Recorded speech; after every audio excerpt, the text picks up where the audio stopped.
Thursday, January 8th, 2015. The first item on our agenda is a discussion regarding a proposal to transfer Route 117 to the Department of Transportation. We've allotted an hour for this. And the way we're going to handle this is, I'm going to make a couple of comments at the beginning. We're going to then hear from Barry Lorian, who's from DOT and can give us has a presentation with some details on what's being proposed. We're then, the Selectmen are going to have some questions for Mr. Lorian, and then we're going to open it up to everyone else. Route from the 1700s until 1998, what we call 117 was a county road, and the county of Worcester ceased to exist in the late 90s. And what the legislature did was they said all roads that had been county roads go to the towns within which they're located. Route 117 was last rebuilt by the county in 1952, and they did sort of maps of what they were doing. And there's been a little bit of work since then, a couple of paving parts, but in 2013, our town administrator, in sort of an offhand comment to the district director, referenced the fact that the town was paying for the state road in terms of maintenance and repairs, and just suggested the state might want to take it over, and there was actually some interest in that. And so the select board in 2013 asked the state to sort of detail what was being proposed, and they came back to us in October of this year with a fairly detailed examination, not just 117 in Bolton, but also in Lancaster, and what would be proposed. And we put that up on the website, and we've so this is a sort of the first meeting on this, but I know that there's been some suggestions that this is all being done in secret and no one's being involved, and nothing could be further from the truth. I mean, that's why we're all here. We should have had a bigger room, perhaps, but the suggestion that this has been done secretly or without knowledge makes no sense, because nothing has happened yet, and what we're going to hear is what's being proposed by DOT. But before we hear from Mr. Lorian, I just want Harold Brown has put together an estimate of what the costs are to the town currently in maintaining 117, and I think we've accomplished that. We can hand out, right? Yes. And I don't want to get into that now, but I just think folks should have that. Our focus ought to be questions for listen to Mr. Lorian, and then questions for Mr. Lorian. So I guess with that, turn it over to you, Barry. Okay. Thank you, Mr. Chairman. For presentation purposes, I'll shut this light off here so you can see the screen a little bit better. Again, my name is Barry Lorian. I'm the operations engineer for Mass DOT, the local district office in Worcester, and Bolton is in the District 3 range or district. Can you speak louder, please? Sure. So I'm going to go through a brief presentation tonight, probably about 10 minutes, 15 minutes, and I thought that the best use of this time would be to answer questions. And so I'm available to answer questions even after that 8 o'clock hour. Yeah. You said there was 1 hour. I will stick around in case people have questions after that. I'll just head out in the hallway. So this is really a discussion of ownership. The idea is that the idea is that I am here to answer questions, provide feedback. So what is being considered? I think that's already been covered, but specifically we're talking about an ownership transfer of Route 117 between 495 and 190. How did we get here? Background. Thank you. You went over kind of the genesis of this idea, and can't stress enough that right now we are in an early stage. We're in an exploratory stage. We're trying to understand what this means to Mass DOT to take over this 8 miles of roadway, and I think everybody in town wants to know what it means to the town if Mass DOT were to take ownership of this section of roadway. But again, there is no formal agreement. There is no informal agreement, no handshakes. This is a truly public process, what we're trying to do here. So, limits of the proposed transfer. You can see 495 and 190. 495 is the purple line on the right side of the screen. 190 is the purple line on the left side of the screen. And 117 shows up kind of in a light yellow line. But those are the limits of the ownership transfer, potential ownership transfer. Currently, Mass DOT, of course, controls 495 and controls 190 and controls both of those interchanges.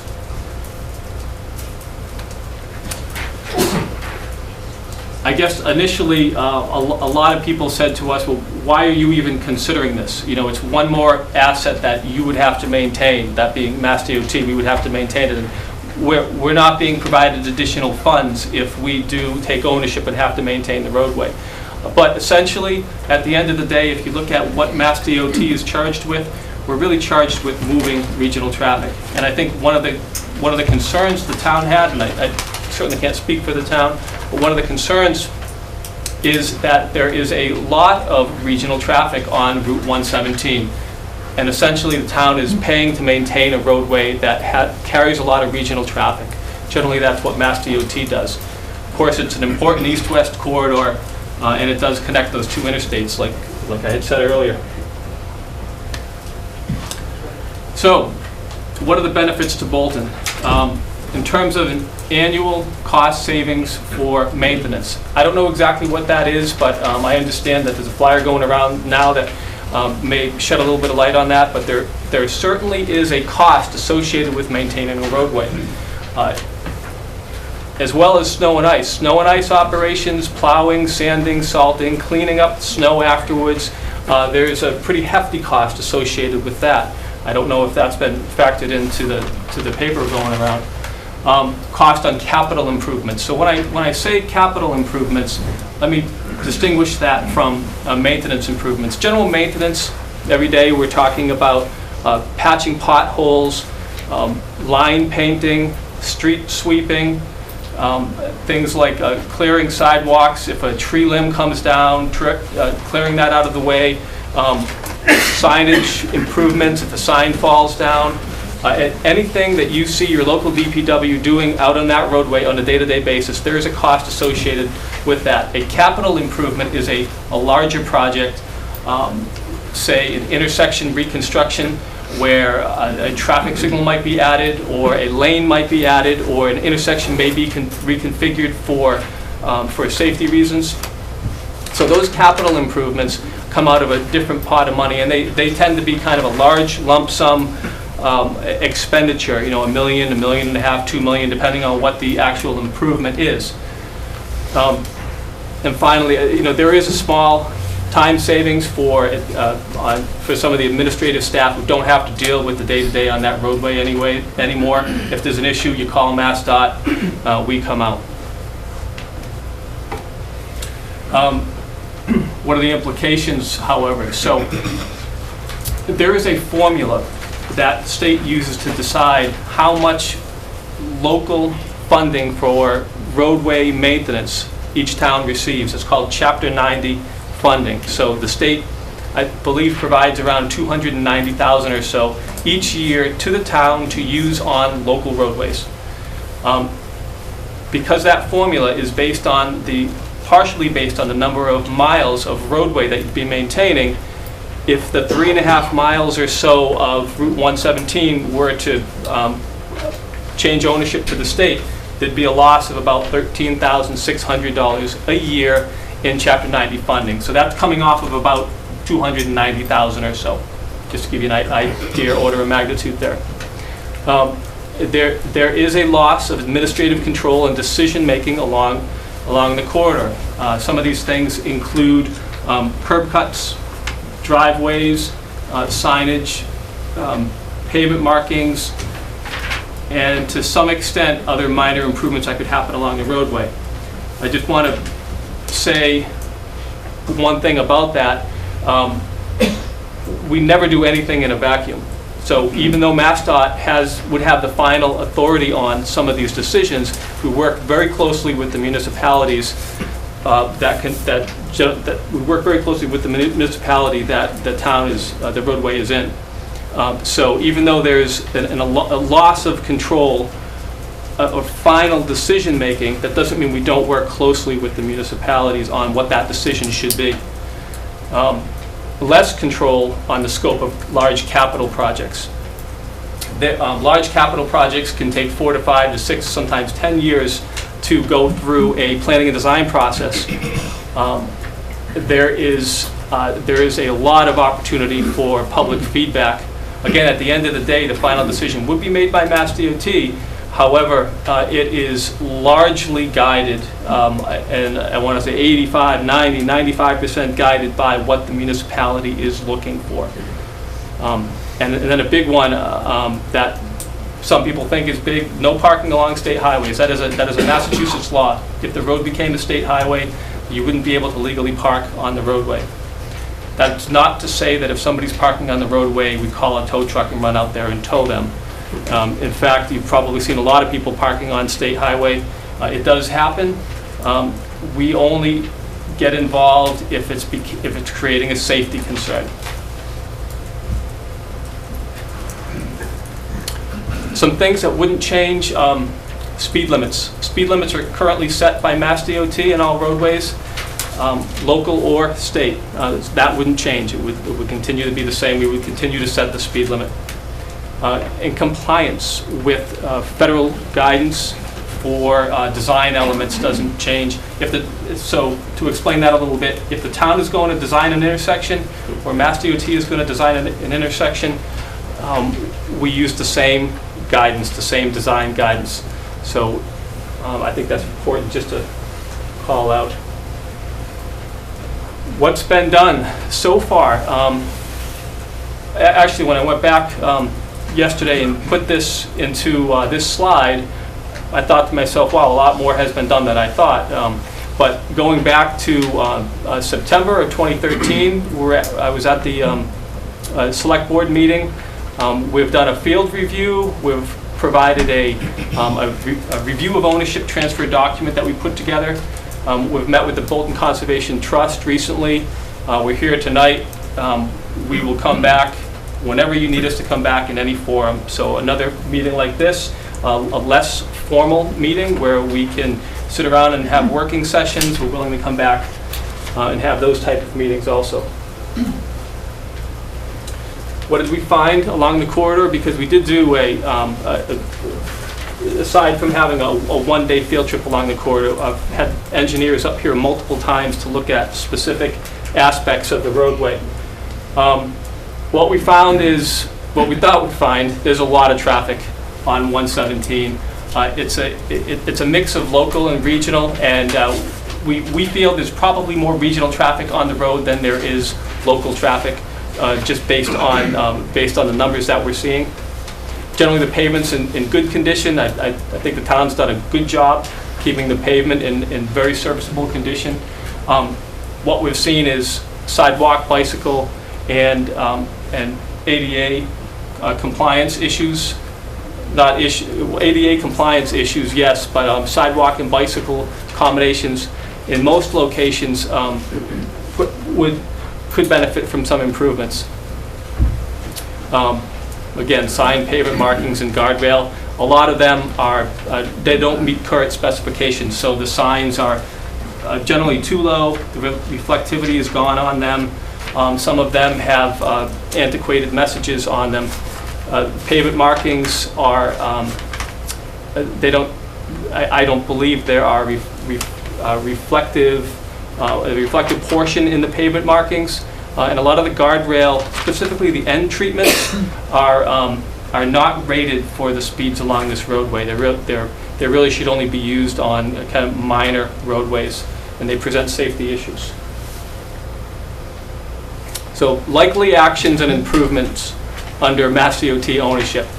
And we say likely because at this point, we don't have the authority to say this is what we would do. We would come in and we would, with 100% certainty, we would come in and we would modify this intersection, or we would widen this area, or we would change this. These are our best thoughts based on our current policies and based on what we've seen. So immediately following a transfer, if one were to occur, we would dispatch some of our engineers to the roadway and do a more thorough inspection of all the major assets. I say here we would collect additional traffic and safety related data. We really have it all. We've got everything at this point. You know, if this process takes a couple years to go through, there may be some additional traffic data that we would collect, but generally we have all of that. We would review passing lanes. We would take pavement cores to understand how much pavement we have out there. We would also re-evaluate speed limits, take another look at the speed limits along the corridor. And then we would begin to develop a list of capital projects. It would probably be a small list from what we've seen. 1 to 5 years following the transfer. So this is what we call really a near term. We'd take a look at and would probably upgrade all of the pavement markings. So the pavement markings today are 4 inches wide. I think they probably need to be replaced every year, from what I can tell. I think they're paint, water-based paint, and there are no reflectors that accompany the pavement markings. Mass DOT uses a material called thermoplastic. We actually grind out a section of the pavement and set that pavement marker and pavement line down below the surface of the roadway. It's a 5 to 7 year material. It has reflective beads in it, so it really pops out at you at night. 6 inches instead of 4 inches, and we put in reflectors next to or in between the pavement markings so that it really pops when you drive and you're seeing these markings. So we would upgrade markings along the corridor. Signage I've already talked about. The reflectivity is gone. They're out of specification. We would update the signage along the entire corridor as well. We would update end treatments along the corridor to bring those guardrail end treatments into compliance with current standards. And of course, ADA compliancy updates. You've got some crosswalks that butt right into a curb line, and so the crosswalk is great, but you can't get up onto the sidewalk. So in those situations, we would come in and put in handicap accessible wheelchair ramps. So we'd try to upgrade the pedestrian amenities along the corridor to make them ADA compliant. And then in a few locations, we would clear vegetation. These are generally at some of the tight corners where you're trying to pull out and your sight lines are blocked by vegetation. We identified a couple of those locations where we'd want to remove a little vegetation, but we're not talking about canopy removal, and really it would just be to acquire appropriate sight distances at these intersections. Specifically, some of the intersections that we looked at that would benefit from some of these pavement markings and signage and vegetation clearing, really more pavement markings and signage than anything else. Start with Still River Road, Route 110. Within the 1 to 5 year period, we would likely go in and replace that entire traffic signal, all of the equipment that's there today. I've got a picture of that later that I will show you, and it's older equipment. It's still very functional, but there are a lot of safety improvements that would be provided with a new traffic signal. So Still River Road, we would replace traffic signals, new markings, new signage. Also some issues with access on the corner to the Bolton Orchards store.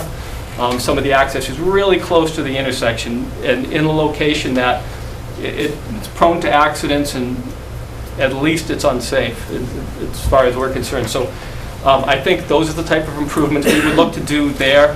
We're not talking about a pavement widening project. We're not talking about removing vegetation at that location. Really would work within the existing pavement limits and try to provide updates at the intersection. The Neshoba Regional High School area, in the area of Green Road, is interesting. There's a lot going on there.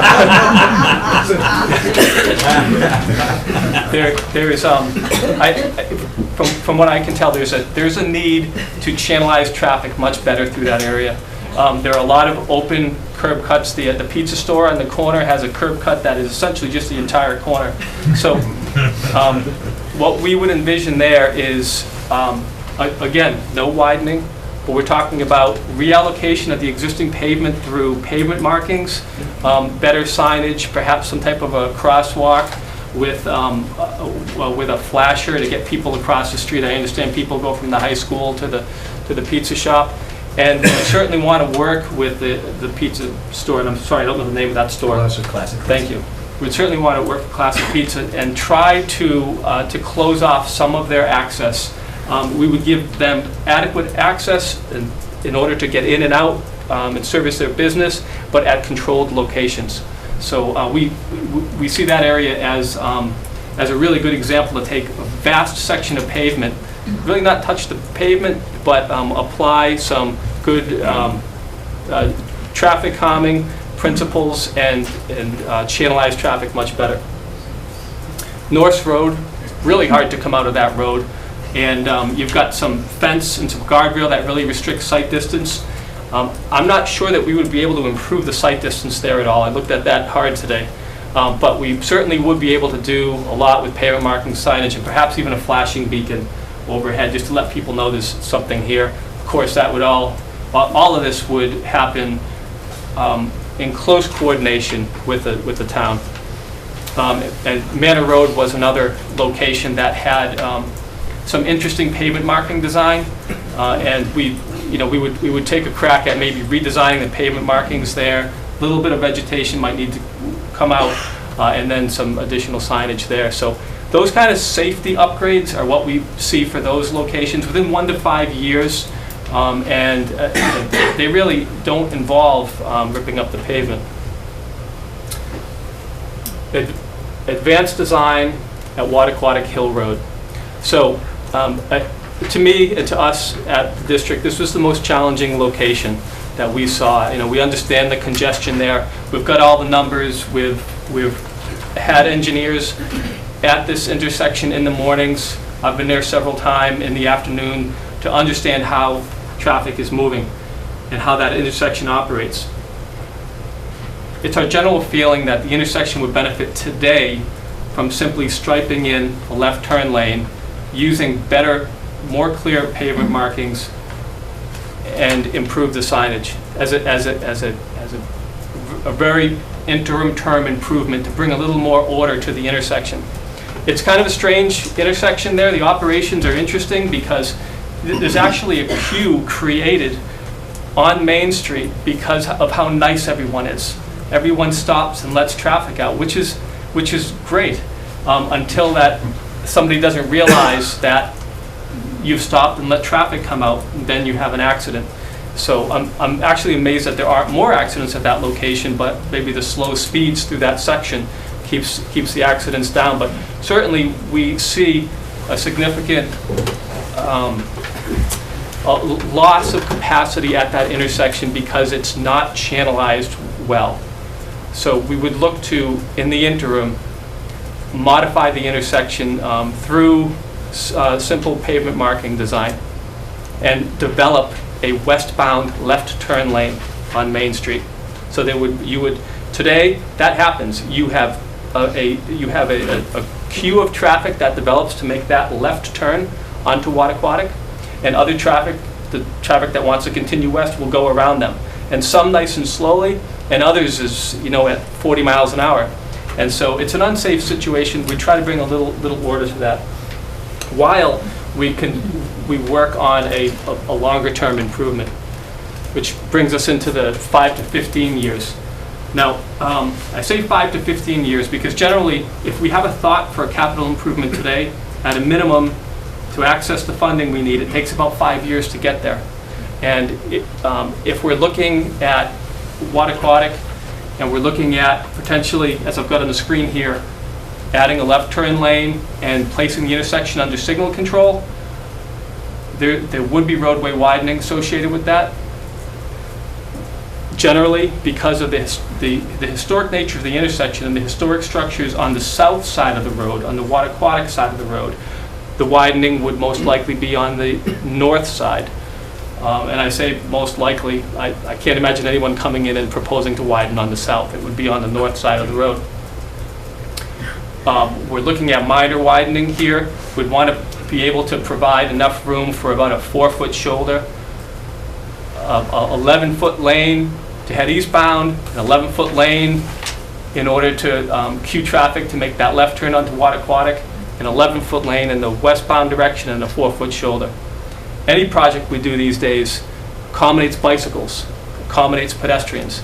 That would be one of the main goals of a project at that location, at this intersection. We want to get pedestrians across the street safely. We understand that there's a new proposal for a town common coming, and it's an opportunity there, I think, to, we've talked a little bit about at some point potentially having that driveway to that to the new common immediately opposite Wattaquatic, which would set us up nice to put a small left turn lane pocket eastbound to let you into the new common. So what we would envision there is a project that would widen, I don't know how many feet, but probably several feet to the north side of that roadway, add a traffic signal, add left turn lanes in each direction on Main Street, add pedestrian accommodations so you'd be able to press a button and cross the road. And then, of course, a sidewalk both sides, 6-foot ADA compliant sidewalk. That's an expensive project. You know, for that location, it's $1.5 million, $2.5 million, depending on, once we dive into the details, how much work needs to be done, how long those improvements have to stretch out for. But we're really thinking we would keep the improvements very local to the intersection, and we're not envisioning any structures that would need to go, any buildings that would need to be taken for that at this time. The road is in decent shape now. I'd say it's in good shape, but you know, it won't be 10 years from now. So pavement has a life of a serviceable life of maybe 8 to 10 to 12 years, depending on a lot of different conditions.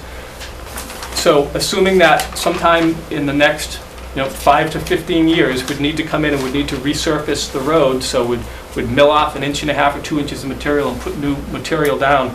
Our current policies don't allow us to do that without addressing bicycles and pedestrians. So if we were to come in and make a major expenditure to pave the roadway, we would need to look at things like adding sidewalk, look at things like widening for bicyclists. What would the final roadway look like? A roadway like this, we're probably looking at 11-foot travel lanes. Right now, you've got travel lanes that vary. They're 11, they're 12, 13. Some of them are wide. We'd look for 2 11-foot travel lanes, and we'd like to shoot for 2 5-foot shoulders, but I have a feeling that that's going to be really tough. We'd probably have to give ourselves we have a design exception process we can go through to try to get down to 4 feet. But the idea would be to narrow the travel lane, which has a traffic calming effect in itself, provide a little of that real estate to the shoulder so that people can ride bicycles safely or more safe along the corridor, and then provide new sidewalks to accommodate pedestrians safely. So we're doing this in a couple other locations right now where we've got similar roadways with similar daily traffic volumes, and it's a real struggle to try to come in and meet that policy for us, because we've got things like utility poles, right-of-way, environmental constraints, and we're very often not able to get to that point. So I would say of any of the things that I've talked about today, the least unsure would be that idea that we would be able to come in and add all of the sidewalks and all of the bicycle accommodations that the town may want. So I just have four more pictures here, and then I'll stop talking for a while. So this is, I mentioned this earlier. It's just kind of the vast sea of pavement that we have with no channelization and no access control. Here's a great location to go in and for not a lot of money, really clean things up, I think, and make it a little bit safer. Just reducing the travel lane and really delineating it slows traffic down, which is one thing we need. We need slower traffic in order to lower the speed limit if we want the speed limit lower. That is a factor that goes into adjusting the speed limit, is how fast are people comfortable driving on the roadway. So the more that we can do to try to slow traffic down on the roadway, the greater the likelihood we're able to reduce the speed limit. It's just a different shot looking back towards the high school driveway. So here's 110, 117, and I just took this again to point out, it's kind of hard to see from here, but you can see where those cars are parked. There is a curb cut very close to the intersection. You know, we would look to work with the store to close that up and relocate it to a safer location. All of the signal equipment, right now the signals are hanging from cables. It's called a span wire. Signal heads that hang from span wires tend to twist in the wind. And actually, today you couldn't see one of them. I meant to call Harold, but you couldn't see one of them well. And actually, from this picture, you should be able to see them, and you can't. The new signal system we would put in place would remove those span wires and strain poles and come in with a mast arm configuration, which is very stable, very secure. The heads don't move, and would use the new LED super bright lights that you can see for much longer. I believe these are the older incandescent style, which sometimes it's hard to see as you approach them. In addition to just things like wind loading, we would update all those standards. And so here's another case where we wouldn't touch the edge of the road at all, but we would come in and better delineate and put down pavement markings that are more consistent with what we would typically put on state highway. And there's an example of a guardrail end treatment out of specification. You can see it just at the corner there. That's the end of a guardrail, and what you don't want is one of those guardrail panels to be able to run directly into that. It can go right into your car, right into your windshield. So that's an example of where we would want to close that driveway, pull that guardrail around the corner, and dive it into the ground so that you don't have that potential projectile opportunity.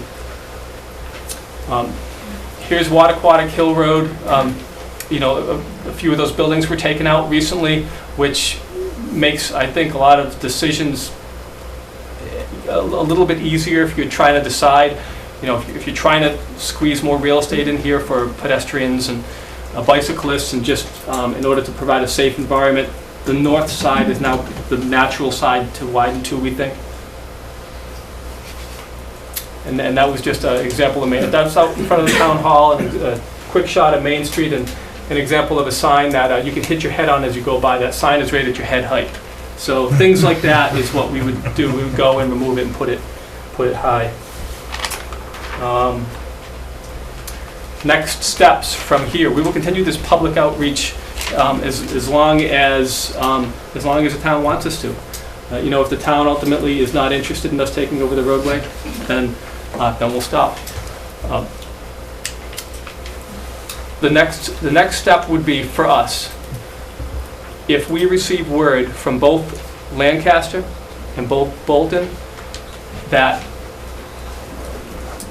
they are interested in, and I want to say more than interested in, but a formal request that we take this road over, we in the district will take those formal requests and work them up through our office in Boston and speak with our chief engineer, ultimately probably the Secretary of Transportation, and perhaps even the governor, and understand if this is something that they're interested in doing.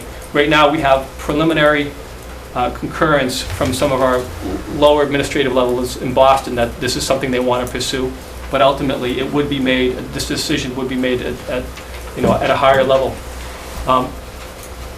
And provided that we get the agreement from Boston, or the concurrence from Boston that this is something we would move forward with, we would start the legal process to make it happen. And one of the efforts necessary would be to perform a full property line survey of the whole corridor, so that we understand exactly what we're taking ownership of.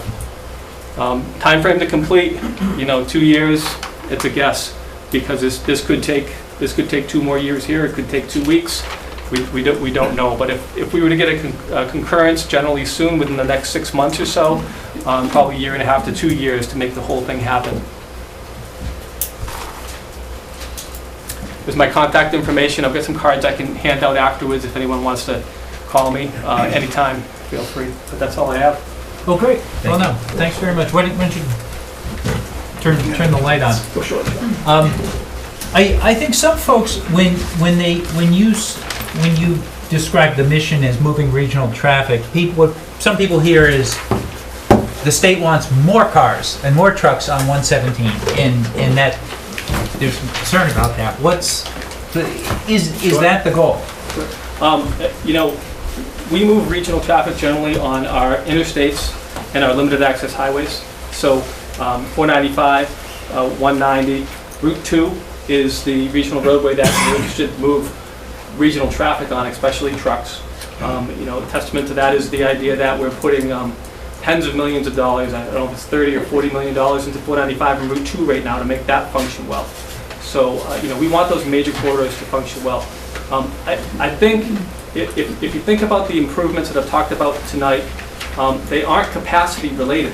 They're all related to generally safety, with the exception of probably adding a left turn lane at Wattaquatic, which, you know, you could argue is also safety related. For the most part, these are all safety related improvements. They're based on providing safe means of travel for all modes, pedestrians, bikes, and vehicles. But, you know, I can go straight out and say that our intention, Mass DOT's intention, is not to take regional traffic and push more of it onto 117. I think, you know, why we're entertaining this is because of an understanding that it currently has a lot of regional traffic, and it's a fairness issue and an appropriateness issue. So that's why we're looking at this.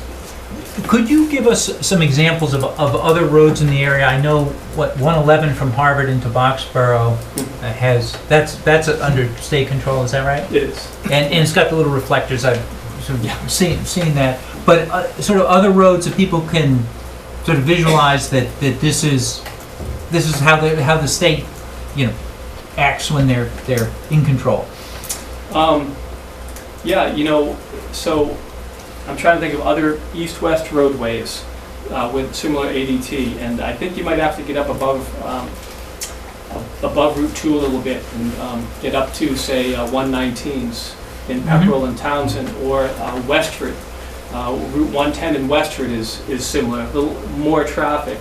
But, you know, if you were to drive that road, you'll see what we're doing on a state highway that has a lot of community access and community interest. And actually, I would encourage you to speak with the selectmen of the administration in Westford, because we've found a way of working with them which is just been super, where we approach everything as a partner. We've put a lot of money recently into Route 110 in the Westford area.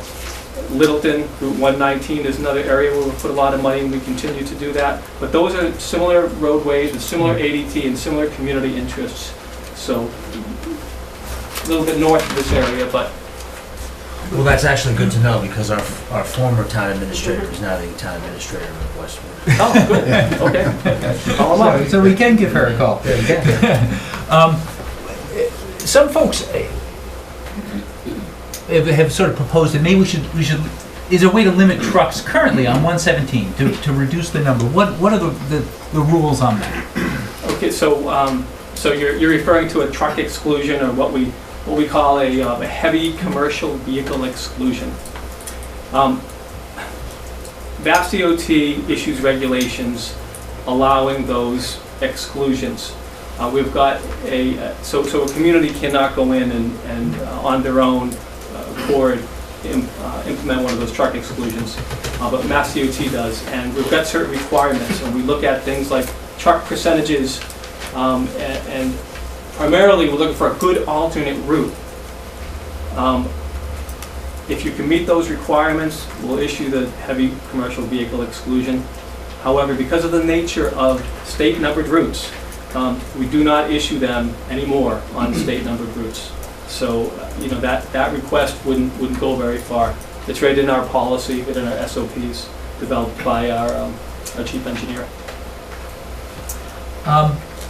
There has been a rumor in town And it's sort of in the nature of an urban myth, someone's cousin heard for sure, absolutely. But it concerns the intersection of Wattaquatic, that's all designed, that light is going in there. And I think you sort of made it clear you've looked at this, but I just want to be 100% that work has not been done. Is that right? Oh, it hasn't been done. I mean, we've looked at it a lot because all you've got to do is pull up a Google map in the morning and see how much congestion there is.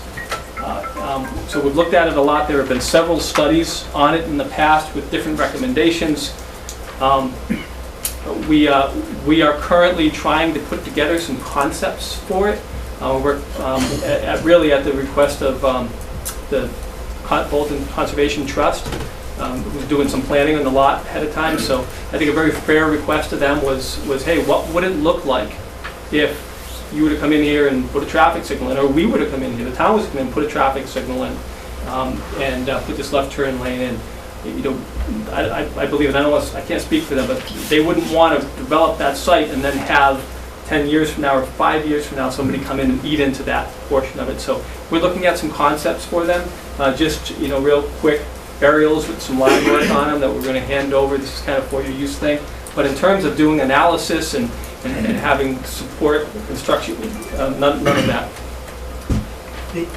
In the report that you put together, you mentioned that the center of Bolton is on the National Historic Register. And what's the significance of that? And would there be any sort of different significance if we actually had a local historic district approved in terms of how you deal with those types of districts? I wish I could answer that more directly. My only response is that we have to follow all of the same regulations relative to historic property development as you would in the town or any private developer would. We have a cultural, and I'm trying to think of the right name, but it's a cultural resources section that looks at things like historic laws, archaeological laws, and make sure that we're in compliance with that. But we've got a whole section devoted to it. And I think, as an example, looking out here at Wattaquatic and some of the structures right in the corners of the Wattaquatic side, we wouldn't touch them. You really hold those as a constraint and try to work around it. But I can't give you a good answer to your initial question. You mentioned the sort of the issues at the high school and some fixes, but also the speed limit there. And I think, could you, because I know in the past, back to there was a 2002 report that was done by the Main Street Safety Committee, which sort of pointed out that speeds are too high at the high school and it wouldn't be good to have a crosswalk, and sort of felt frustrated, I think, at that point, because it seemed like DOT at the time was saying, too bad. Mm-hmm. But what we're hearing from you seems to be more concerned about the issue there. But how, I guess, sort of regardless of whether this goes forward, what can we do to get a crosswalk there and then deal with those sort of what seem to us to be excessive speeds? Mm-hmm. So just more as a clarification, also kind of what is the process for determining speed limit? Mm-hmm. Just because that seems to come up as, people are worried that the speed limits are going to be raised and all that sort of thing. So what's kind of the state's process, and then how does that fit in with the high school and crosswalks and that sort of thing?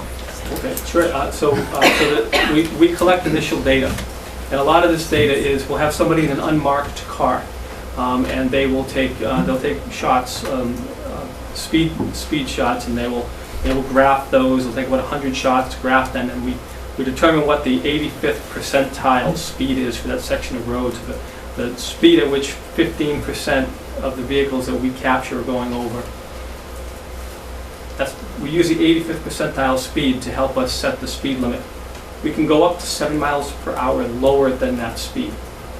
And we're generally, we are looking to go lower than that speed. So in this case, I think it's a 45 mile an hour zone out there today. Mm-hmm. So if we were to go do our analysis and we get an 85th percentile speed of around 47 miles an hour, we could drop it down to 40. You don't want to drop it artificially low, because what that creates is a big differentiation between the speeds people are driving. You'll get a handful of people who obey the speed limit and others who don't care. They're going to drive how they're comfortable. So you've got some people driving at 35 to stay under and others driving 50 because they're comfortable. That differentiation, the difference in speed there, rather, the difference in speed is what can create accidents, rear ends. So we collect data. We also do trial runs. You know, we will drive the road, that section of the road at 40, 45, see what feels comfortable. Really, that's what ends up driving speed limits, is how fast are people comfortable driving on this roadway. So the idea there, if you're trying to slow that down, is to do things like have really vibrant, clear pavement markings that people can see. The lanes should be a little bit narrower so they feel a little bit more confined. I think you'll notice when you go into a more confined area, let's say the town common area, you slow down naturally because of everything going on around you. So we try to do the same thing with pavement marking. So I think we take that approach at the high school. We try to put in some good, clear delineation and enough of it so that people slow down naturally. That would allow us to lower the speed limit, and you know, we'd have to look specifically at a good location for a crosswalk, but that would help allow us justify putting a crosswalk in, because we don't want to put one of those in a location where people don't expect it, because that's a recipe for an accident, pedestrian accident. We have, I mean, currently we have some nice little traditions in town, like the Little League Parade or Halloween Parade, where we, the selectmen, can vote and we shut down 117 for an hour and a half or whatever it takes. How would that change if the state was in control here? So if you wanted to do a Little League Parade and shut the road down, you'd have to submit a permit application to us. There's no fee for it. It's online, and we do this with communities all the time. So they'll generally fill it out, fax it over, or email it over these days, and we'll just call them up and say, you're good to go. Something like a parade is not a big deal. If you're talking about a major detour, shutting the roadway down for a weekend, now we get a little bit more. Fair, that's Lancaster's problem.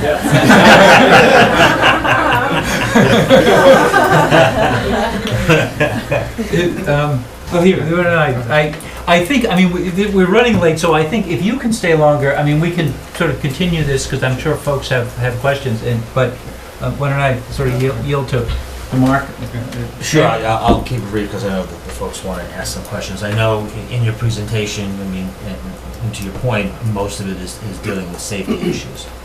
And to echo a comment that Larry made a little bit earlier, there seems to be some rumor going around that it's a fait accompli that, you know, you're going to make 117 a 4-lane road from 495 to 190, which in everything that so far you've presented and what we've seen, that doesn't appear to be occurring. And any widening that you're talking about, especially particularly in the center of town, would be minor to accommodate, shoulders or bike path or changes to the sidewalk. But we're not talking about wholesale changes to the width of 117, with perhaps the exception of in front of the Smith property to accommodate maybe either a left turn lane or a turn into that particular property. So can you comment on that? And how long is it guaranteed? Mr. Wiley, you have to be, wait, Dave, you know better than How this. long is it guaranteed? Dave, Stan's asking, Yeah, Dave, take place. Dave, you know, it's interesting, Dave. You're the only citizen who ignores the chairman, and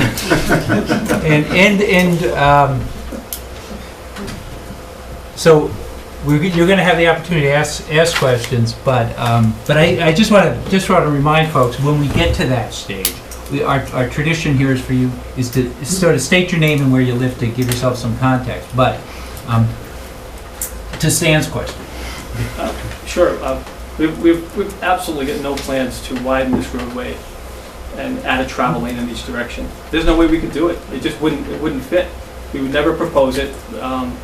When I say never, I don't know how long never is, but I've been there for 20. I've been at Mass DOT for 20 years.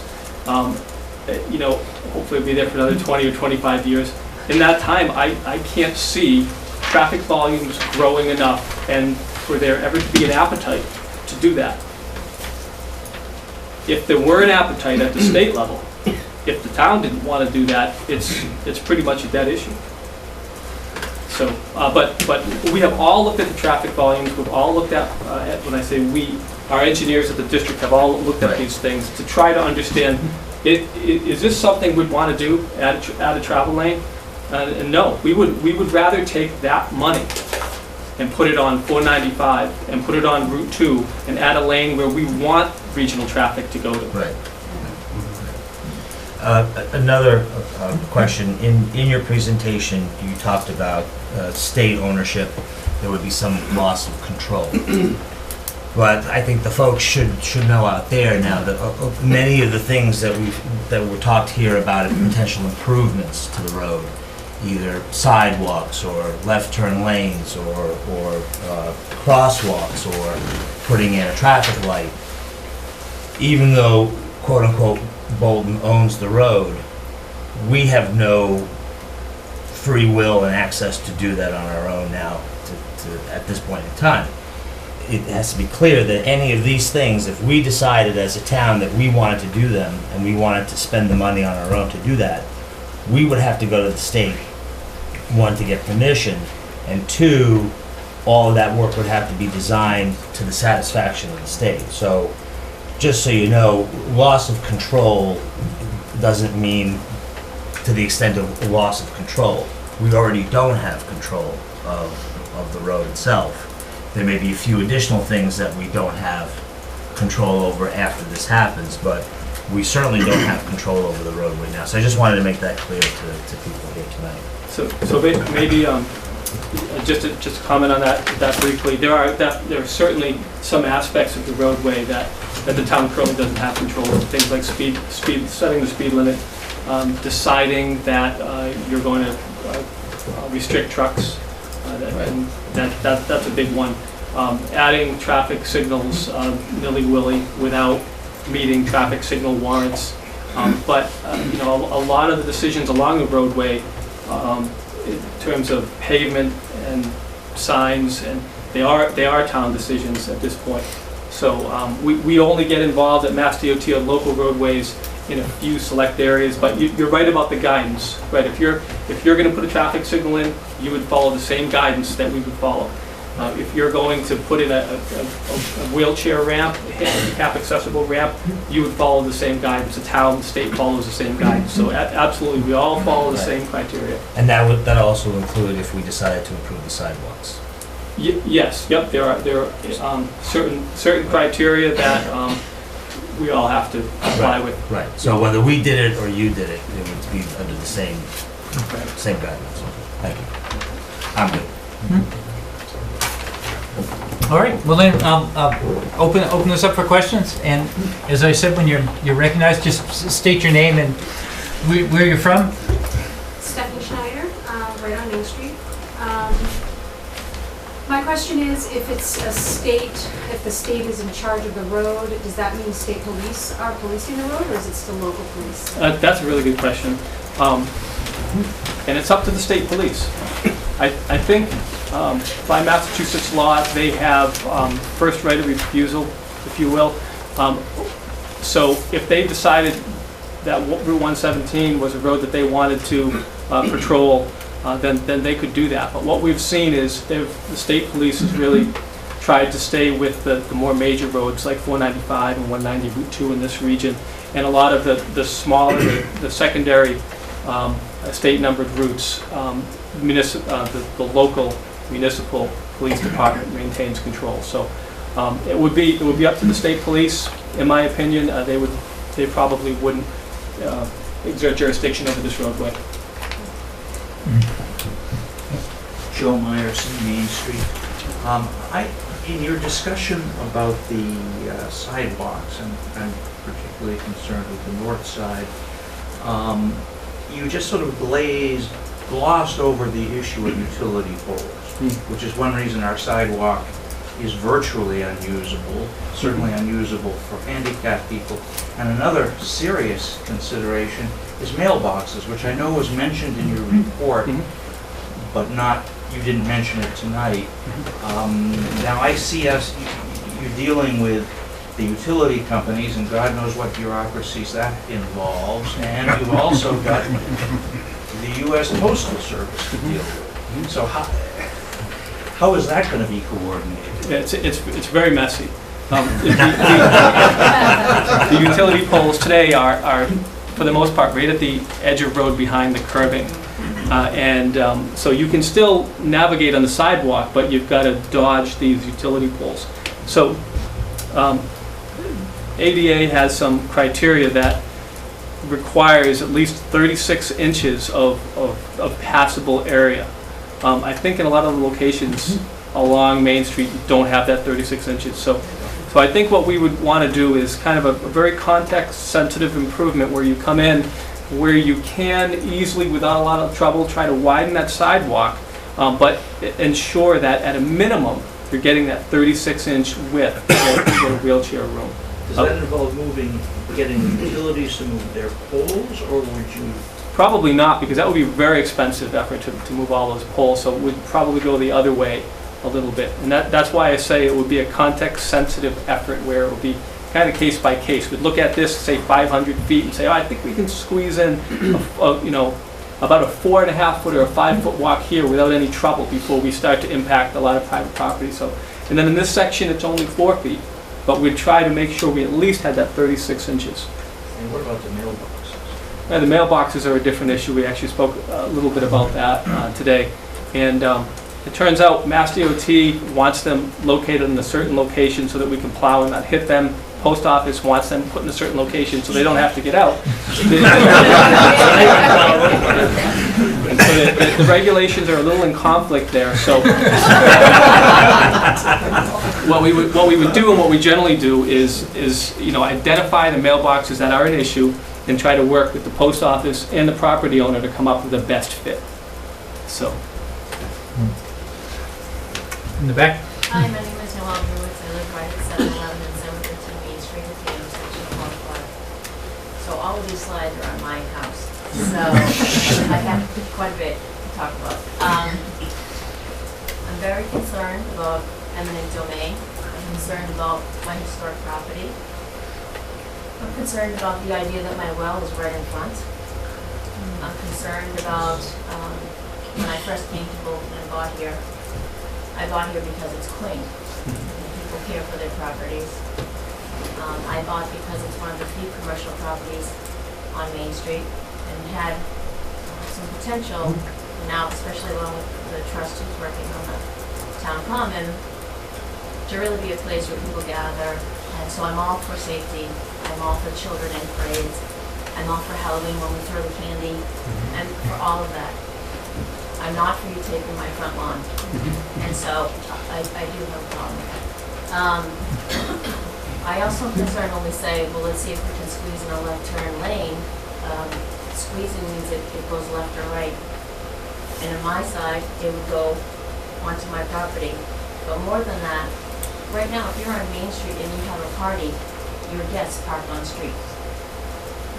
If we're squeezing in a left turn lane, we have a roadway, we add a shoulder, there's pedestrian pieces, we then add an additional space for sidewalks so that we can clear the plumb poles. There's really not much left, and where are these people going to go?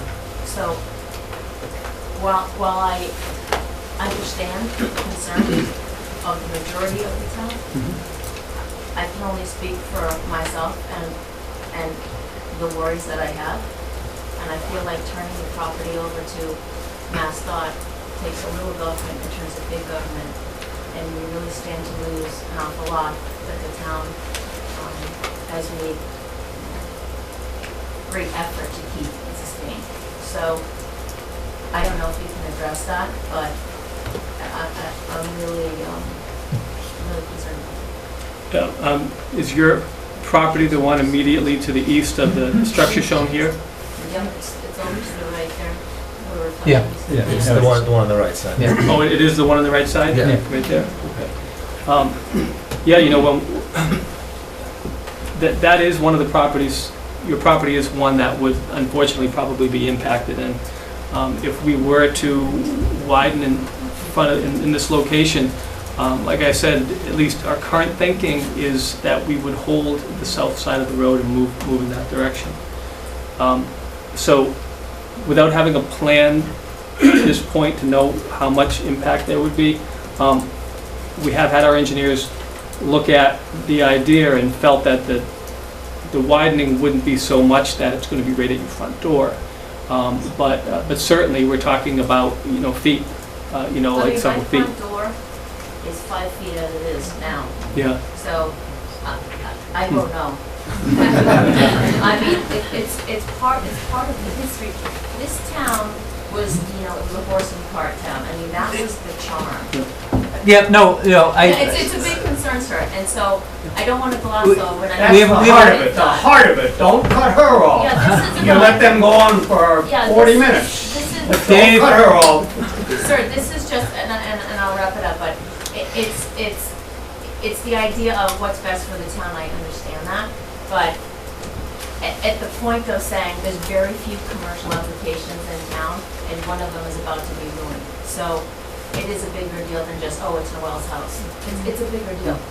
So I don't know how it's going to be addressed, but certainly chopping off the front entrance to one of the few shops is not in the best interest of the town. Well, I think it's premature to even say that, you're gonna lose the frontage that you have. Just so everybody knows, Noel's house is not directly opposite Wattaquatta. The structure, 715 Main, which was taken down by part of the work on the Conservation Trust, that was the property that is directly opposite Wattaquatta Hill Road. So that structure is a ways down. So I think, I believe that the state, along with the selectmen, will work in everyone's best interest to minimize that if anything is impacted. When does that happen? So I think if I could try to address some of your Please do. concerns. Thank you very much. And I just want to say I'm more than happy to meet out there, at your house to take a look at this kind of in the field in detail at any point. So I'll give you a card after the meeting if you want to call me. But what some of the things that we can do to try to reduce the widening at the intersection are, we can drop shoulders. So if we've got a shoulder along the highway, along the roadway, we start getting close to the intersection, the impacts start getting severe, we start to lose that shoulder. At that point, the bicyclist needs to go into the travel lane. But I think this is a 30-mile-an-hour area. We've got provisions that allow for that. So we try to minimize the amount of widening in front of your house.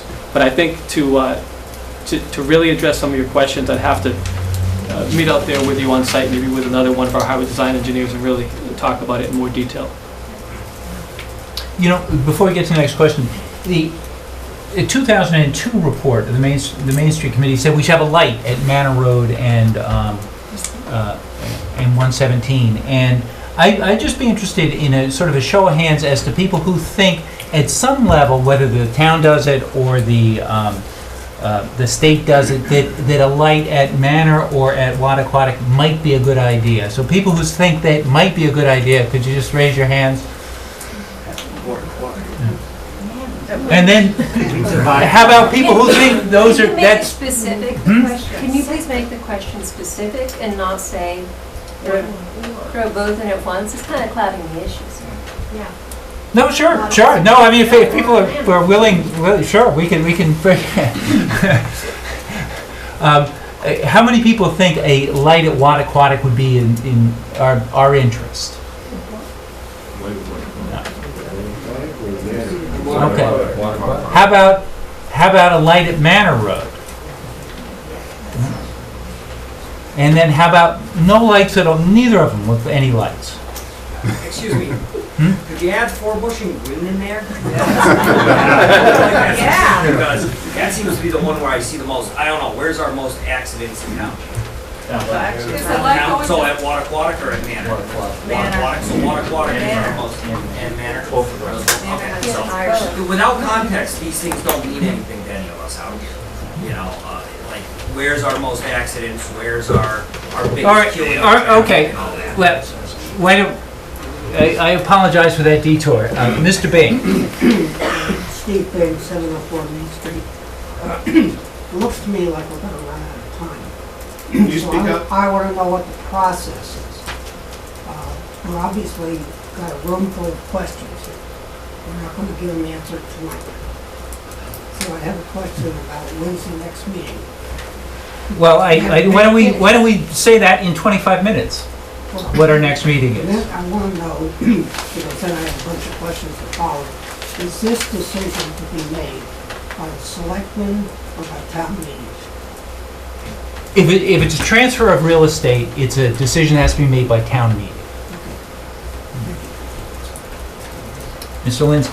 Okay, Lindsay, Berlin Road. Is it possible to give you control of all but a little part of the road? So could we turn it all over to you except, say, from Wattaquatic down to the salt box? That's a possibility?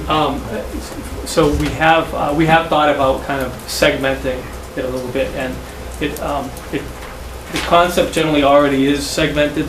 Route 117 in this neck of the woods, Metro West area, is all locally owned as you head east and west. So we were just looking at that one section between 495 and 190.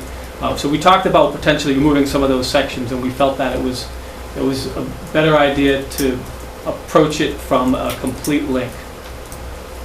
So you would probably reject the idea of just doing it from 190 down to Wattaquatic and then leaving it to us from Wattaquatic to the salt box, and you getting it again from the salt box to It 495. presents some problems, just even from emergency response, to know who's supposed to go out there when we have kind of fractured ownership like that. I get a sense that you're telling me about 95% no and maybe 5% of chance. Is that a reasonable surmise? Yes, it is. Craig Lauer, 1021 Main Street, down by the high school. Mr. Delaney, I think you just said that only real estate transfers will be covered under the town meeting. This doesn't seem, and I think Mr. Lowe said during an earlier meeting, perhaps the last one, that this was not expected to go before town meeting. So could you clear that up? Sure. At the time, I think the understanding was that the state was just going to take over the maintenance responsibilities. But what they're actually proposing is a transfer of ownership. So they would actually, because the ownership by operation of statute went from the county to the town, and so they would. What DOT is proposing is that the ownership of the real estate, the road real estate, be transferred to the state. So that's why a town meeting vote would be necessary. Do we know 2/3 or majority? Such a majority. Majority. Majority. Yes? Overcarry Manor and 117. Given the regional traffic concerns and amount, has there been any consideration, is there any way to connect or look at 190 and 495 versus 117? You mean along a new alignment of some? Yes, is there any way that those two roads connect, because that is the reason for the traffic? I think the only connection today would be Route 2. You'd use Route 2 to connect. It's slightly north of 117, but it parallels 117 for the most part. That would be the existing connection today. But otherwise, there would be no way to connect those interstates. If we're trying to limit the traffic pattern, is that a possibility rather than us looking at 117 and a requirement? If I could, we looked at this, in connection with, we were concerned about a casino in Leominster, and the casino folks said, "Oh, everyone's going to take Route 2 to get to our casino. Don't worry."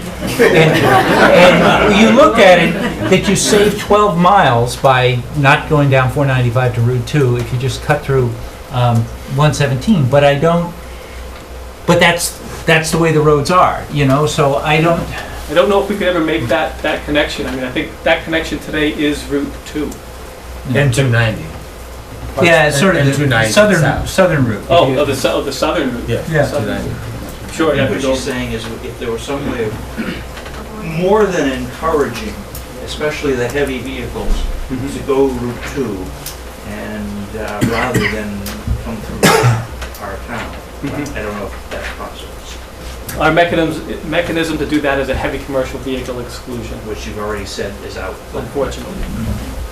Yes, Chip Harley live on Green Road. Can you, I know that there's an exclusion, but, sometimes you see signs that say, no trucks during the hours of, 8 and 10 and 4 and 6. Is that still an exclusion, or is that a restriction? Is there a difference, I guess?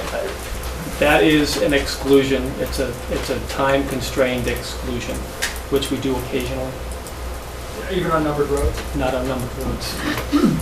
the water aquatic would potentially qualify for that, the Yes. tough exclusion. Mary? Mary Chuma, Public Safety Committee. I'm going to refer to another report, and it involves the interchange, the 495 and 117, that Mass DOT had Green International Engineering Company do. And one of their suggestions was to put signage on Route 2, recommending that alternate routes because of traffic issues along 117. Is Mass DOT considering doing any of that? We're not considering doing that, but that's not out of the question. Something like that, we would have a variable message board or a variable message sign that came on certain times of the day, and really it would alert you that there's a certain amount of congestion on 117, seek alternate routes, or proceed to Route 2. We do that in locations where we have significant congestion. It seems to me a very simple, less expensive way to try to get traffic off of 117. And I certainly encourage Mass DOT to do that.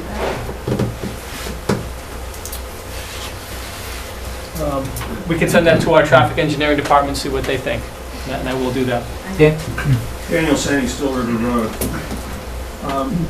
I'm curious about the all-way stops that have been added to numbered routes in the region, specifically at 110, 111, and there's one on Route 85 in Hudson. Now, my recollection from being on public way safety is the town specifies stop signs. So do we have the option of putting an all-way stop somewhere on 117?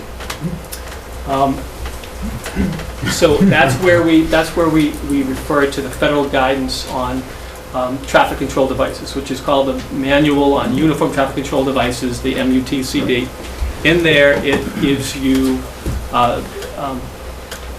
criteria on when you can put in a 3-way stop or a 4-way stop. And we've been through this on local roadways a lot, where a municipality will go in and put in a 4-way stop on a roadway that wouldn't otherwise meet that criteria. And it creates a great opportunity to give out a lot of tickets. It does create some accidents, but generally the traffic volumes are much, much lower than what we're talking about on 117.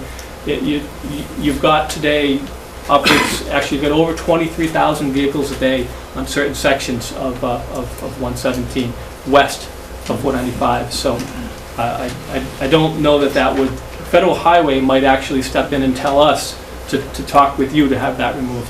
It would clear the traffic at Water Aquatic because it would force a round robin process. Now I'm also thinking of many of the roads that are more heavily trafficked than this through southern Connecticut, where every intersection, every quarter mile is an all-way stop. And we have not seen any federal interference with those. So I'm not saying it's a good solution. I'm just suggesting that the town has some latitude in that area. It would put pressure on traffic. It would make a mess. It would make Route 2 look attractive. I don't know if I have every other road would look attractive. Sir. Guy Tucker, 927 Main. Touched on review of passing lanes. Yes. Do you elaborate on that? There aren't any now. I guess after the last repaving, there were a couple of passing lanes. Now they're double yellow from 495 all the way to 190. I should have pulled that out because you're right. There are no passing lanes. There might be one in Lancaster, I'm not sure, but there are no passing lanes out here, so we've been moving in the direction of removing them, just because traffic volumes have been increasing significantly over the years, so we don't see many of those on roadways with this much traffic. I'm Scott Maddox at Sampson Road. You talked a lot about the need for safety improvements. How does this stretch of road's safety record compare to other roads in the area, and how have similar takeovers improved those records? To address the accident issue, we've got top crash location maps that are available to everyone on our website. And you can go in and you can zoom in and out on a Google map, and it will point out clusters where there are accidents. The top crash clusters in this region, let me rephrase that, top crash clusters mean that the intersection is within the top 5% of accidents in the region. And this would be in the Boston region, because you're in the Boston Metropolitan Planning Organization area. There's only one location that has a crash cluster that shows up, and that's at 110. Otherwise, none of the locations along the corridor have a high enough crash rate to fall on that list. What was the second part of your question? Have similar takeovers improved records, removed crash clusters? That's a good question, because we don't do this often, and I meant to get to that at some point tonight. Typically, we're going the other way. Typically, we are taking old sections of state highway that used to carry regional traffic before the interstates, and we're turning them back over to the communities, because they generally only carry local traffic, or mostly local traffic now. But this is one of the exceptions where we have a locally owned roadway that carries a lot of regional traffic. So we don't do this often. The last time we did this was in Worcester, back in the early 2000s, when we reconstructed the Route 146 290 interchange. Route 146 was a local roadway, now it's a state highway. That's the last time I can think that we did it. So. Joe Meyerson again, Main Street. When you have done your surveys, has anyone looked at the intersection of Mechanic Street during the hours when school is either, when people are bringing their children to school, or especially when school buses are coming out? Because that really seems to slow everything down, all the way down, almost to the Stowe line. We've noticed that. We've noticed that impact. I don't know what you could do about that. The location doesn't meet the criteria to put in any type of a traffic signal. So to install a traffic signal, you need consistently heavy volumes throughout an 8-hour period. So what you see there, it's kind of the movie theater effect. You know, there's no traffic, boom, you've got a ton of traffic. And when it comes to a school, you know, we generally see that the school department hires a police detail to move that traffic out onto the main line.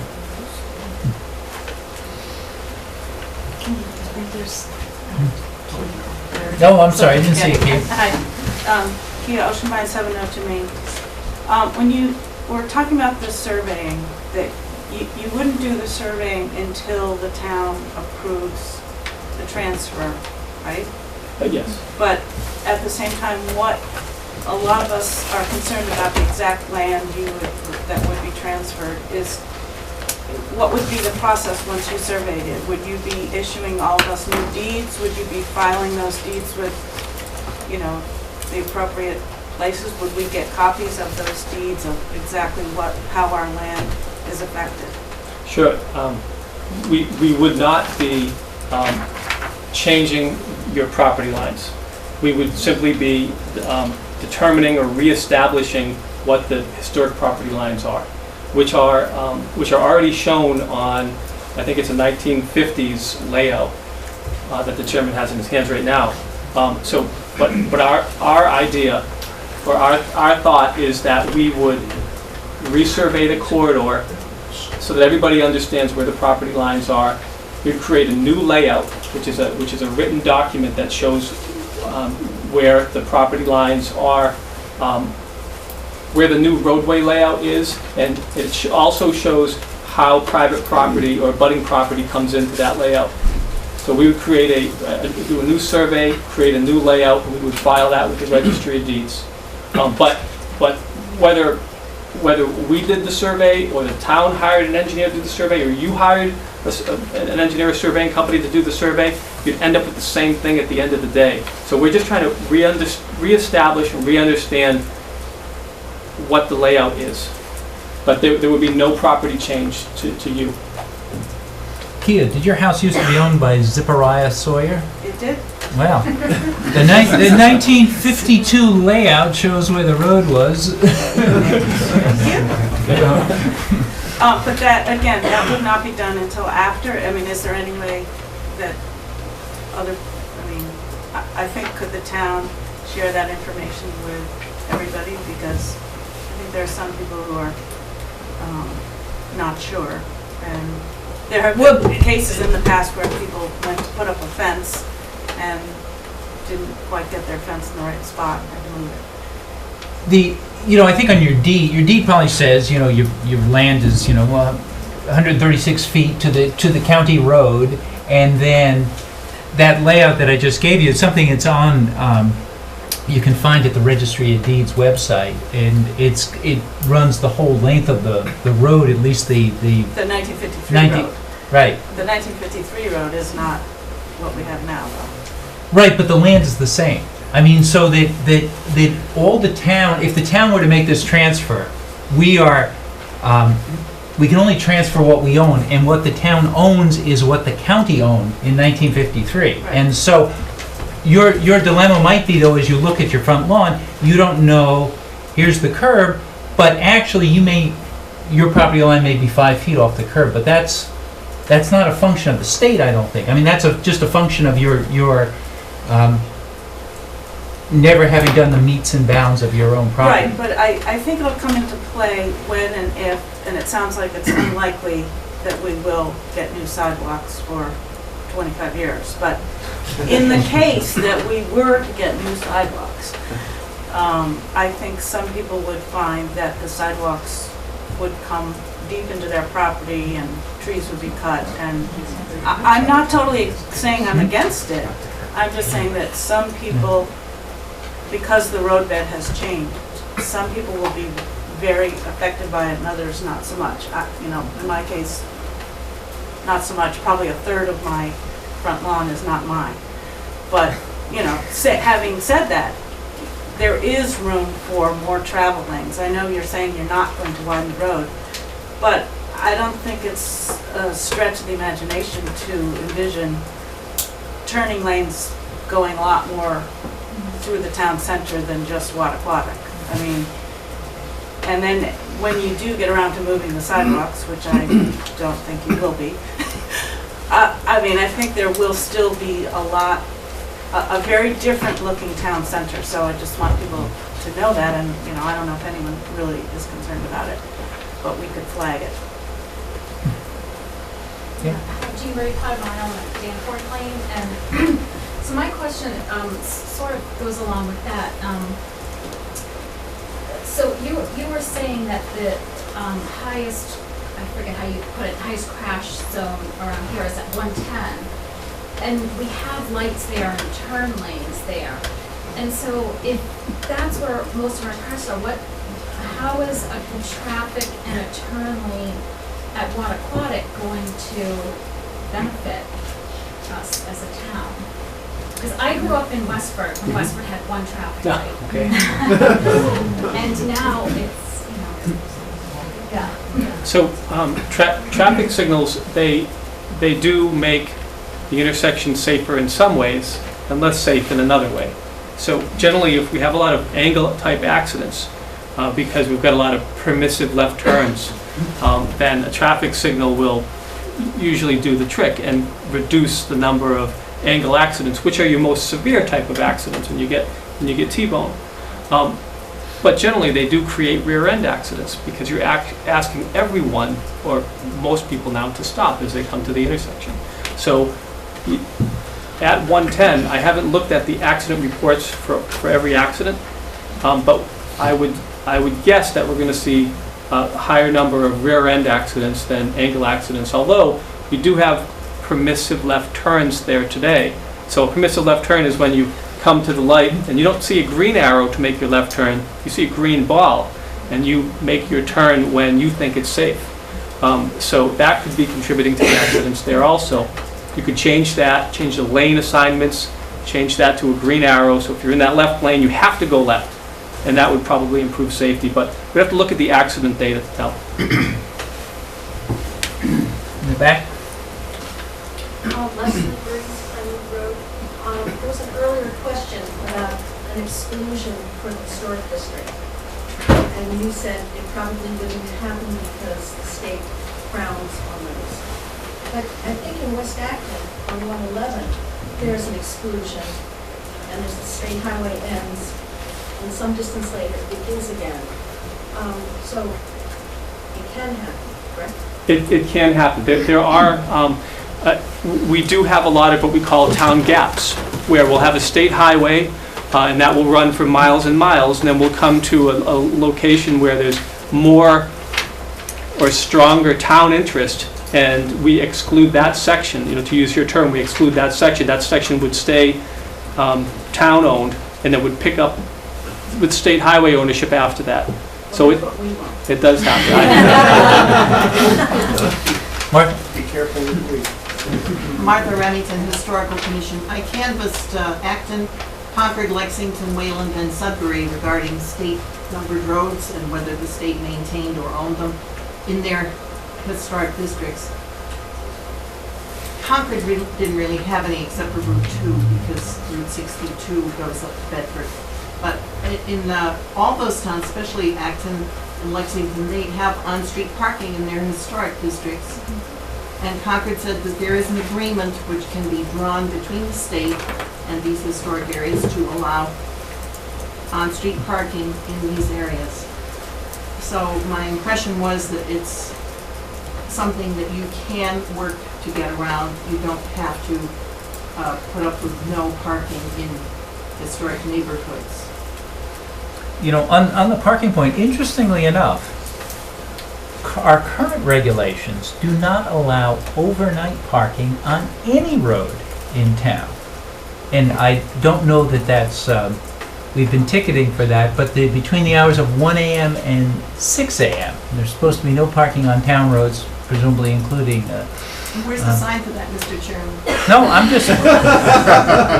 we're not ticketing, we're not ticketing yet. Actually, that'll be part of the Green Road discussion. Mary? Mary Cumo, Old Historical Society, Sawyer House, Main Street. We're open every Thursday to the public. Today we had 5 cars parked in front of Sawyer House. There's the photo.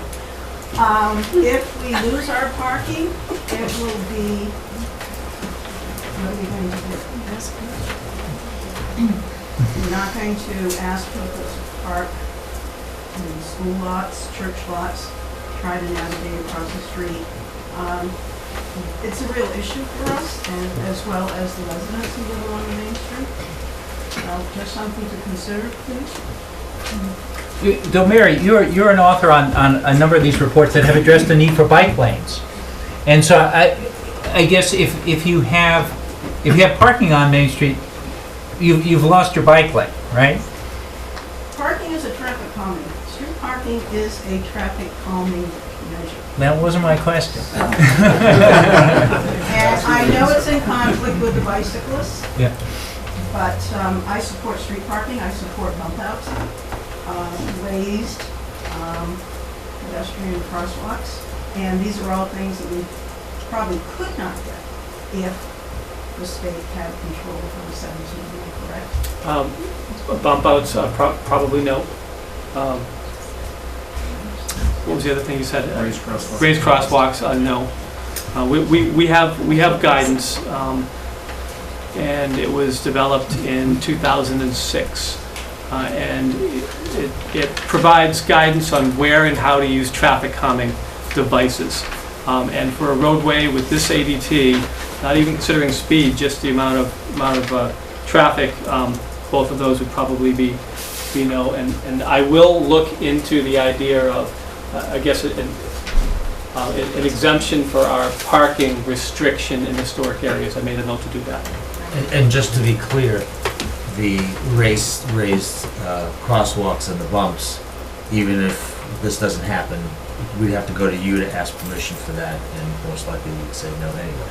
On that one, I don't think you would. I mean, I think we would refer you to our guidance, which most municipalities use. They'll use our guidance to make those decisions.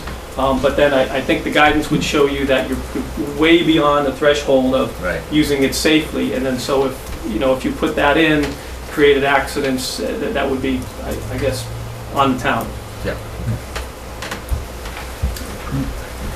Pat Carroll, Main Street, Bolton. I had a question as far as the turning lane goes with proposed at Water. Dimensionally, from the point of intersection, east or west, how many feet are we actually talking to create that turning lane in expansion in terms of width and, more importantly, length from the point of Water? That's a good question. And these things, right, they don't just boom, develop. You have, the ultimate project would probably stretch back several hundred feet in each direction. Probably to the east of Wattaquatic, that is where the project limit would extend back 500-600 feet probably. To the west would be about the same, but probably not as significant, because a lot of the widening impact wouldn't be as significant, because a lot of that property is controlled by, or for the new town common areas, no buildings and no houses. But yes, 500 or 600 feet, maybe 700 feet. And in terms of width, you're talking a minimum of 4 to 5 feet for sidewalks, and then additional how many feet in width for this passing lane? So we've talked about 4-foot shoulders on either side, 11-foot travel lanes, so 2 11-foot travel lanes, an 11-foot turn lane, 6-foot sidewalks. We're in the process of kind of laying that out right now on paper to understand what that impact would be. We're going to provide that to the town once we have it. Do we have that between the two historic structures in the center of that? We're going to lay it out. Yep. So, I just heard about this 500-600 feet, Craig Lauer, Main Street. 500 or 600 feet must be beyond our driveway right here, I would think. Right, well,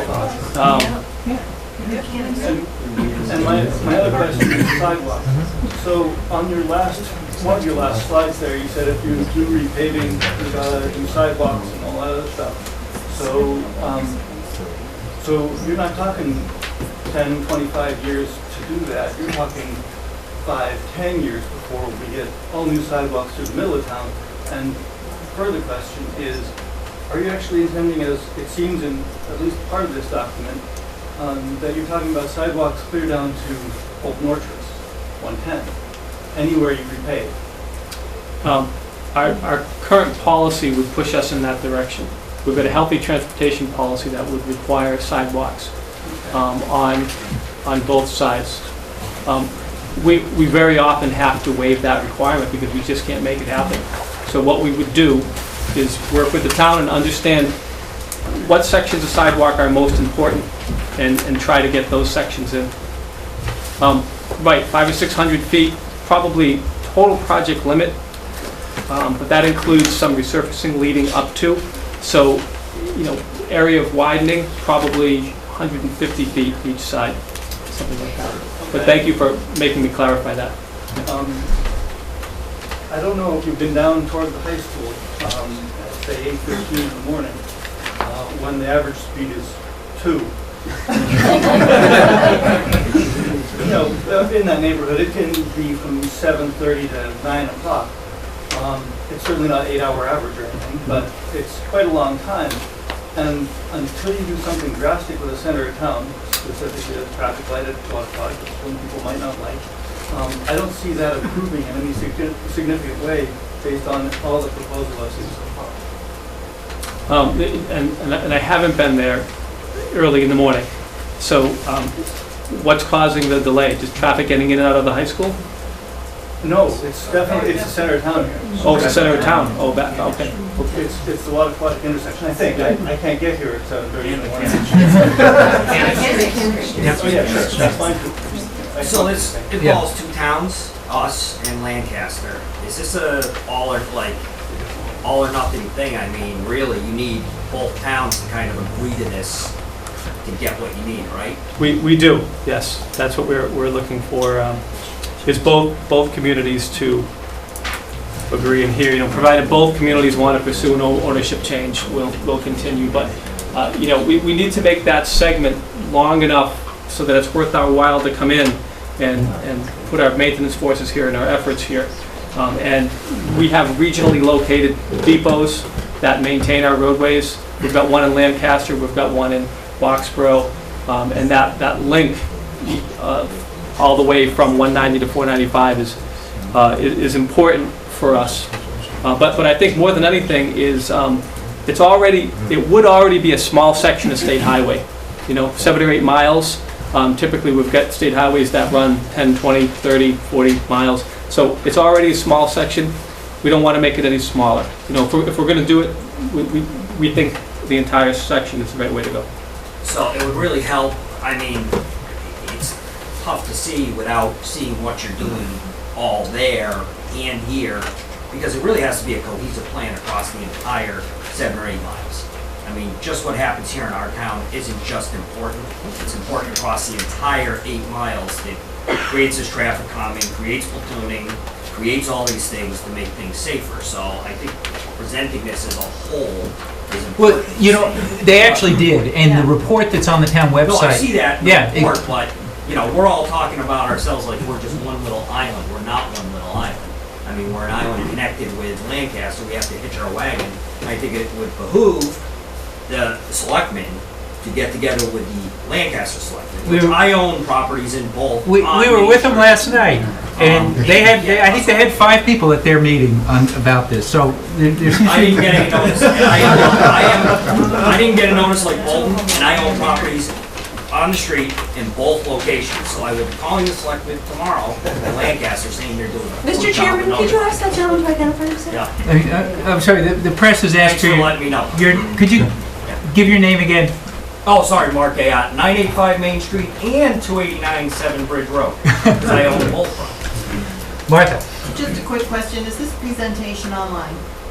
Yeah, it isn't yet, but we'll provide it to the town, and I don't know if you could host that online for us. Oh, sure, we can put that up. And I wondered if the state does become the owner of this, to whom would residents complain about missing paint on the roadway or an emergency? Would we still call our local dispatcher, or would we call DPW? I know there's a wall there at Sugar Road that's been broken for almost 2 full years, and both the town and the state are disavowing any responsibility. Oh, it's their problem.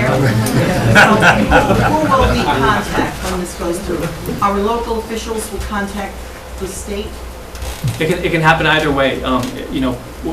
We make our phone number and our office available all the time, so you can contact us directly in Worcester, or if some people feel more comfortable going through the town, putting their complaint in with the town and they contact us, most people will just call us directly. And we have a person in our Worcester office. His only job is to field those calls so we can dispatch people. After hours, those calls get bounced into our Boston Highway Operations Center, and they bounce those calls back to us so that we can get out there. So. Thank you. Martha, I think our town administrator could speak to your aside. I actually asked to follow up so I could comment for you about the wall at Sugar Road. Harold and I have had, I think it's fair to say, multiple meetings with DOT at the site. And we had one interpretation of the map, and DOT had a separate interpretation of the map, and then we had dueling maps. But I think DOT would be within their rights to say that it's the town's problem.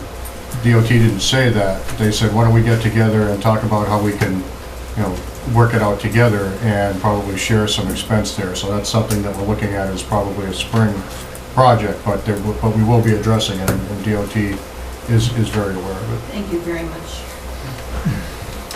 Mr. Wiley. David Wiley, Green Road. The residents and property owners on Main Street, in my opinion, are some of the most responsible important citizens in our town.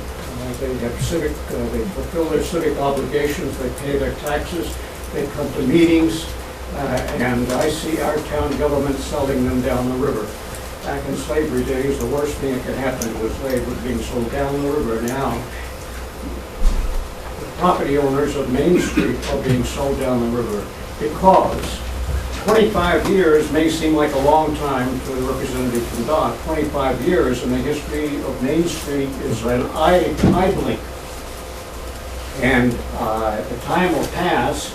There will be different engineers, there will be different DOT department heads, there will be different governors, there will be different legislators, there will be different pressures. And Main Street continually has been under pressure of greater commercialization. I invite you to go over to Northborough and see what Route 20 has done to Northborough. Amen. There are a few nice old houses there. There's one very fine old public building. It's a mess. Lights, advertising, pizza, everything that you don't want on Main Street in Bolton. Now, the town government of Bolton ought to have, as its very first, in my opinion, as its very first obligation, the obligation to protect the individual neighborhoods of the town. And the Main Street neighborhood is our most important because it's what we have out in front.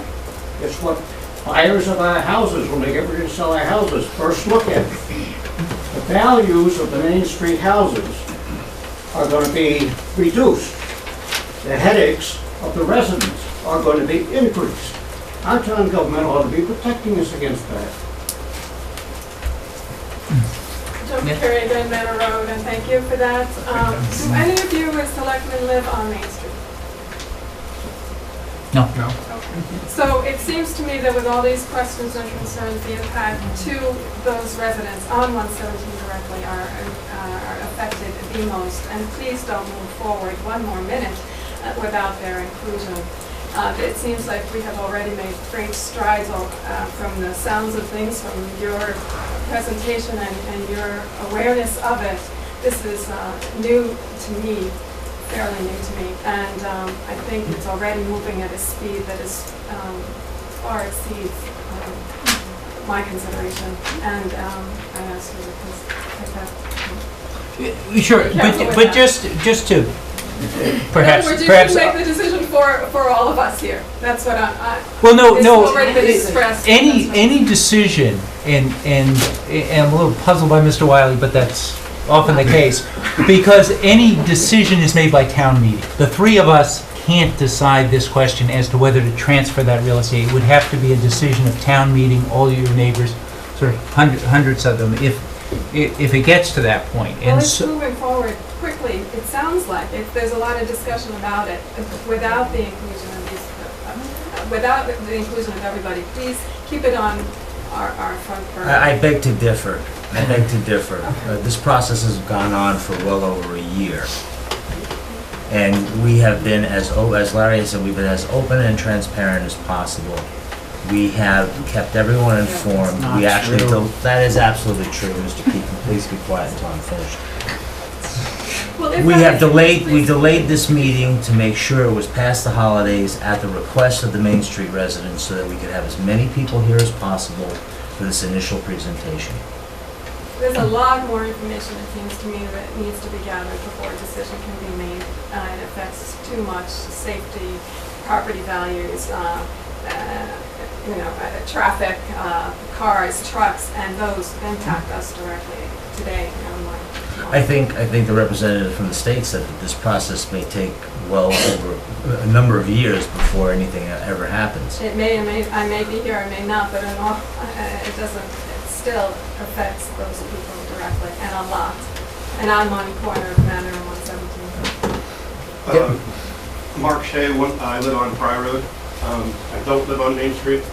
I just want to make a statement that I find it somewhat provincial. I've lived in this town 14, 15 years, and there seems to be a aura of Main Street as more important than the rest of the community. And Mr. Wiley kind of tried to confirm that, and I just want to go on record is that there is an entire set of population in this town that might have a different opinion. And I applaud what the selectmen are doing, and important that we have discussion, but there are other people that are doing this too. Sean Duhane, 670 Main Street. Spent the better part of a decade fixing a home there with my bare hands. If I could speak on behalf of Mr. Wiley a little bit, I think what he's trying to say is what we're trying to solve for is historic preservation and land preservation. What you're trying to solve for here is public safety. The argument seems extremely thin to me. There's one spot in the entire region.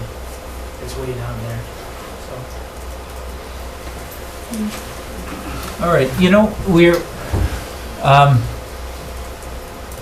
we're 45 minutes over, and I think, to Mr. Bing's point, we may, I don't know if your availability to come back, but it may make sense to continue this to another Absolutely. another time. And Excuse me, Mr. Chairman, could it be in a venue that can hold the people who want to attend? 25 people standing up for 2 hours. sure. We could see if we could get the Sawyer Auditorium.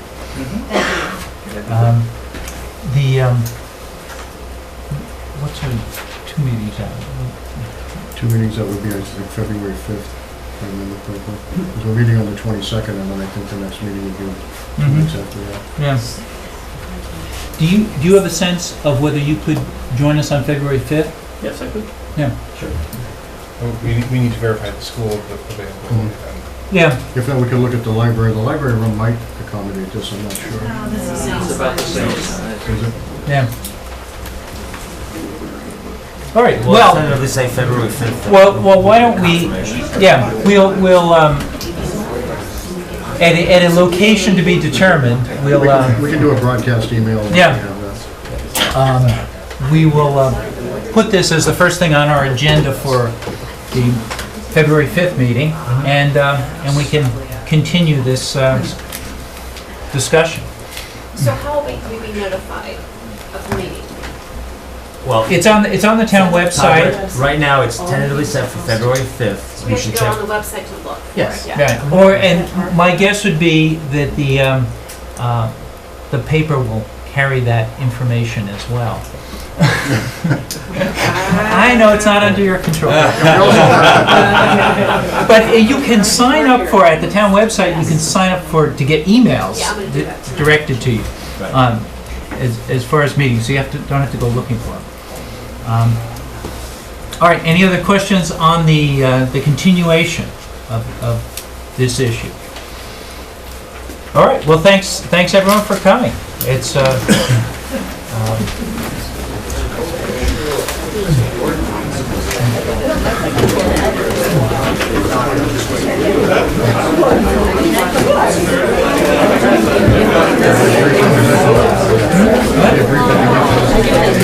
oh yeah.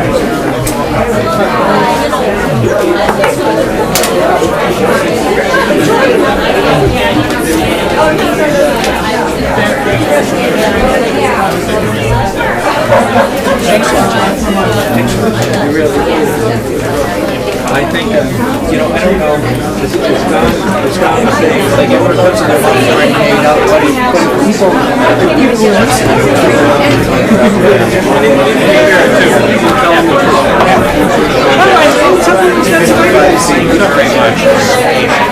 thank you.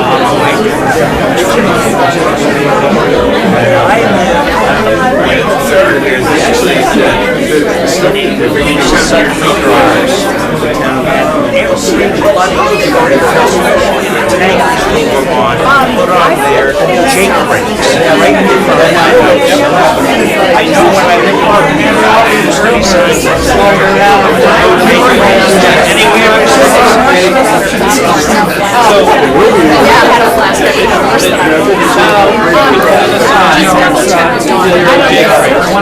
I don't know that. All right, but then.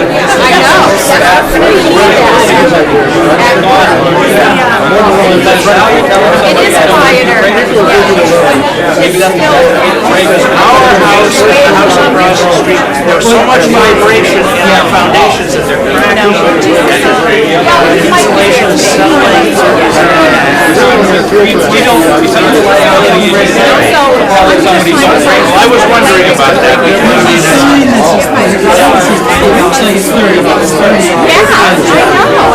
I don't know but I lived in a town. Logging truck coming from they finally put up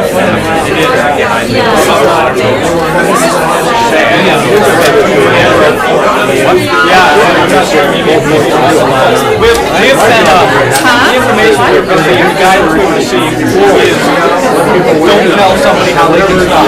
If they have a Jake brake, you tell them don't use it. They get in an accident, they say, well, I needed my Jake brake, but I can't. Because we have, proposals being floated for a bylaw, the ticket for essentially Jake brakes. Jonathan's working on it. I mean, it's wonderful, but Jonathan has the same problem. Those Vermont milk tank trucks that go through at 50 miles an hour at 3 in the morning.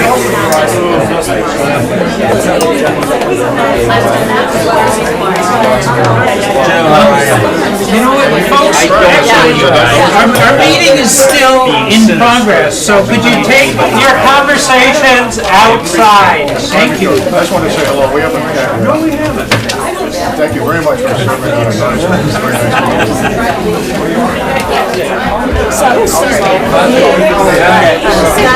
You can pull up a chair, Ken. You had a move right I just thought it was pretty slick and didn't have enough time for people to put their own opinions in. So I hope, I won't be here for a can't be, but I hope you structure it in a more, not only for the state to talk, but for you to talk. But at first we were trying to get the information. We got it out to a certain select level. Everybody here. I take offense to that. That's good. All right. The next item on our agenda is a update on Bolton Access TV with Ken Troop. Hello. So I wanted to save paper, and I'll try to save some time, but I just wanted to give you an update on what we've been up to. I've written up a little thing, and I'm going to send you a bunch of stuff later on, and I'll kind of tell you about what that is. You guys are going to have to share, for the moment at least. I don't remember when the last time I was in talking with you, but the end of last summer, we started thinking about potential merger with the station in Sterling, Lancaster. So we had discussions with them through the fall, and that was put on hold by them until at least May, while a consultant finishes doing a strategic plan study for them. So what that meant was that we couldn't really mark time anymore, which is what we were basically doing, just waiting to see if we would be able to merge with them. And so we've made some changes. I guess the good thing with respect to Sterling Lancaster is we're going to continue to work closely with them, even to the point that their board was cooperative about the idea of their executive director helping us out during this period to kind of help us as appropriate over the next few months. So the way that we've adjusted our operations recently is that Bert has left us from the operations point of view, as fortunately continuing to handle our finances, at least on a temporary basis, but working closely with our treasurer. So Teresa's taking over the day-to-day operational things in addition to what she does, and one of the things that we're going to do there is to see essentially what doesn't get done, because we know that from the day-to-day things that Bert was doing and the things that she was doing, that's equal to more than one person, but we need to figure that out. So we're going to work on that, and then we're going to be paying as an access consultant, Chris DeSikas, who is the executive director at Sterling, who will be coming in for the next several months to look at what we're doing and to help us with streamlining things, with procedures, with descriptions, and just figuring out what our best approach is after 6 months or so, on an assumption that the merger doesn't happen. If it turns out during those 6 months that things on our side and on their side look attractive for the merger, then he would obviously be in a good position to help to facilitate that occurring. But we're operating on the assumption that it wouldn't, and so what we want to end up with is a stable operation that we can afford, that is something that makes sense to do what we need to do. So that's kind of where we are with that. Now, one of the things that I put on hold also, because of merger discussions, was the agreement between the TV station and the town. There was an agreement originally signed in 2005, extended during the period. It expired when the cable license expired back in July. I'd actually intended to bring to you at the end of August a revised agreement, decided not to if we were going to be proposing a merger instead. It made no sense to waste anybody's time with an agreement, but obviously we need that. So we've done some minor revisions to the one that we had, and we'll be sending that to you next week for you to take a look at, and if we could execute that next time we get together, then we'll be whole on both sides. Personally, I don't think there's anything that needs to be changed, but when you review it, by all means, if there are things in there that you see as omissions, or whether you'd like to see in as requirements from the town side or something of that sort, then by all means let me know, and we can work those things out offline, and then hopefully be able to approve that the next time we meet. Now, one of the things, and it's sort of related to the agreement, but more related to the lease that we have with you, is one of the major negatives that came out of our discussions with Sterling Lancaster was the amount of rent that we paid. They thought it was hideously high. And just to give you a frame of reference, they each pay $1,200 a year to their town for the space that they occupy. So they were really shocked, and they felt that the economics of the merger were totally destroyed, essentially, by the amount of rent that we have to pay.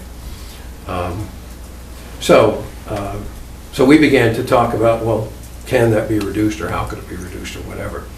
I've had some discussions with Don. Stan's been involved in some meetings. We'd like to propose a reduction. Shelley provided Don with a year's worth of utilities information that shows what it costs to run this building. And so, we'd like to discuss that a little bit more. I'll put that in writing for you, but it's one of the things that would be helpful to us. And I guess I just might mention that, as you might remember, the lease that we signed with the town included the fact that over the first 3 years, if we got thrown out for whatever reason, and you could do that, that the town would reimburse us for the money put into the building. Because, we had renovated the building, and so the feeling was that we at least ought to be able to stay here a while if we went to the trouble to do that. Well, that time has passed now, so you no longer have that you could view that as a liability that you were carrying, that you would have to pay some money if you kicked us out. Now you can kick us out and you won't owe us anything. So we think that might be a rationale to lower it as well. So anyway, so I just want to float that, and we'll provide you with We've more talked details. about that before, and I think we're amenable to that. Okay. Logistically, this merger, how would that change what's, what we see online, what we see on our TVs? More or less not at all. It's more the overall efficiency of operation of the stations. It's kind of like the regional school. It's similar to the relationship that Florence Sawyer has with with the district once we went K-12. That it would be, right now there are 2 towns that they manage. They would manage 3 towns. Their towns share I guess they share a community station, and then they each have their own government stations. We would have a government station. And there would probably, and we already do a lot of common programming anyway, but there probably would be some increased commonality of programming. If it gets to that stage, then, we'll have a lot more specific discussions of potential impacts, documents, and things of that sort that we can go over with you. At the moment, there's really nothing to do on that. So we're kind of on our own and just figuring out the best way that we can operate in the meantime. But if the rent was, they thought your rent was so hideously high, how does the $100 a month, how does that change that? No, the $100 a month is an increase. Increase of I'm not just proposing that we waive the increase. I'm just proposing that we resolve whatever the number is before our increase goes into effect. So we don't bleed anymore, if you will.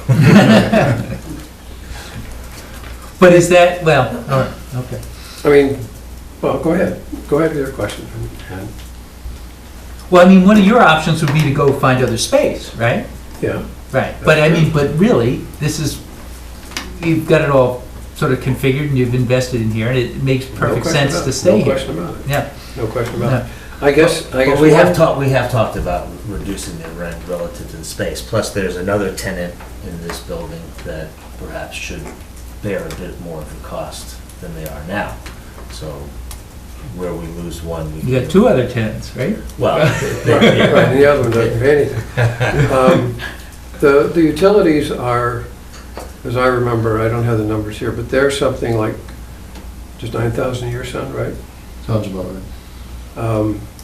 And so the rent we pay is in the order of 14,000.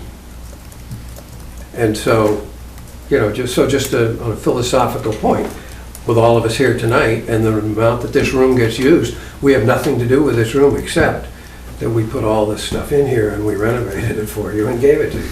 Right. So, maybe there's a quid pro quo, maybe there isn't, but that's some of the thinking that's gone on to it, is that, unfortunately, what we don't know is, in the winter months, how much of the heat in the building is because of our 2 rooms upstairs versus this room, versus whatever else there is, but mainly, this floor. So there's no good way to take that 9,000 and say, well, this is how much the trust is consumed, this is how much the library is consumed, this is how much the town is consumed. We really can't do that. But, we can, but anyway, I'll put some numbers together and we can talk about this some more the next time. And then the only other thing is that what I'll include in what I send to you are some other things, if you haven't already seen them, of the annual report that we did at the end of September and our operating budget, and those are 2 things that the agreement says we're supposed to give to you anyway, and Linda needs the report for the town report, so they would have that. So I'll send you guys some stuff, and I'll talk with them about when we can get back together to hopefully sign some of these things. All right. Okay. No, sounds good. That's all I have, unless you have any other questions. No. Thanks, Ken. Thank you. The next item on our agenda is a discussion regarding a proposal to shift reporting authority of the animal control officer from the Board of Selectmen to the police chief. And who's speaking to this issue? I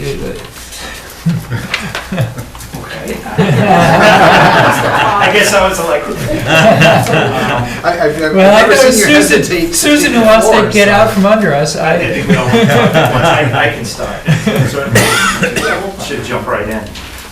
A number of years ago, this proposal was brought before the board, and there was a lot of favorable discussion on that. The 2 animal control personnel that we have, Susan Latham and Phyllis, they're an amazing resource to the town. We use them almost on a daily basis, calling them for everything from injured animals to assisting us, animals at medical calls, taking animals out of cars, people that are involved in accidents. They're an amazing resource. We work with them every day. They really don't have much of a budget. They really don't, they're kind of out there doing their thing. They work daily with us. So in our discussions between the town clerk and Susan Latham and myself, we're basically functioning under the same umbrella right now, and we thought it would be more efficient to formalize that. And it would probably help out the two animal control people a little bit with resources. We can assist them a little better with resources from the police department. We communicate on a daily basis, both formally and informally. Reporting mechanisms as far as documentation, all through us. They're contacted by our dispatch center, by our police officers. So I think to improve efficiency and to make it a little easier for them to operate, if there was a reporting relationship with animal control directly to the police department, it would just be I think, the best thing to do. Feel free if you want to jump in. Well, Susan and I quickly went over, this morning went over the new state law, the animal control law, right, it's of 2012. Basically, I think the selectmen, there's just a few things that you've handled over the years that would stay the same. The selectmen would still issue the warrant, the warrant in June for the animal control officer to go out to the delinquent Collect all the dogs? And then I guess the other thing would be, that would change is in terms of nuisance and dangerous dogs when there's public hearings, that would then be handled by. Do I see pleasure on Really? I'm sure. Don't be so obvious. I'm sure you missed that. How can you miss me when I won't go away? Those are the two things. I was thinking there was a third thing. The norm in most towns that we've dealt with are most animal control officers, that's why they're called officers, they do fall within the purview of the police department due to that daily working relationship and the sharing of resources. So there are two major components. One is the reporting structure, and the other is, as Pam said, the responsibility for calling and managing any nuisance or dangerous dog hearings. So how would those hearings work? Would it be the chief who would hold those hearings and make the determination? We would work out the logistics of it, perhaps a committee, not just myself, for example, perhaps there could be a committee, maybe the town clerk, we can look at that. Well, I'm loath to yield power, but those dog hearings, that sounds good. I think that there's. I've never seen them look so happy. From a reporting perspective, I think for someone who's for a group that's as active as Susan and Phyllis are, to report to an entity that in the norm meets every 2 weeks probably isn't the most efficient. So you'd have to ask yourself, does the reporting belong with the town administrator or would it belong with the police department? And because of the interaction, the daily interaction, as the chief said, I think it makes perfect sense to have it report to the chief of police. I actually have no issue with that. I think it's a very good idea. But I think before it's done, I think we need the logistics of how any dog hearing will be conducted ironed out. I don't think we want to make the change and then figure out how we're going to implement it. So I think these three should come back with a proposal as to how that should work. Yeah. I mean, I think just even beyond just the dog hearings, which I haven't had the pleasure of having one yet. But what about some of the other hearings that we have had with from loose animals and such? Would that then go directly to the chief, or would those be handled the same way that we eventually handled dog hearings, or would that still be with the selectmen? I think you could do a blend of it. I think depending on the severity of the situation, there may be some issues that should be elevated to the level of the Board of Selectmen. Okay. For example, the police department dealt with certain residents in town, as did animal control, and it went beyond that. Right. So it had to get forwarded to the level of the Board of Selectmen. So I think a blend based on the severity would be probably fair to all. Yeah, I think that would need to be clarified. Yeah, I think, yeah, just Okay, so that also, everybody, That's a very good Right. point. That is a Right. good point. I mean, I can remember one situation a number of years ago where definitely the selectmen probably would need to get involved there, you know, but hopefully those are few and far between. Always happy to involve you.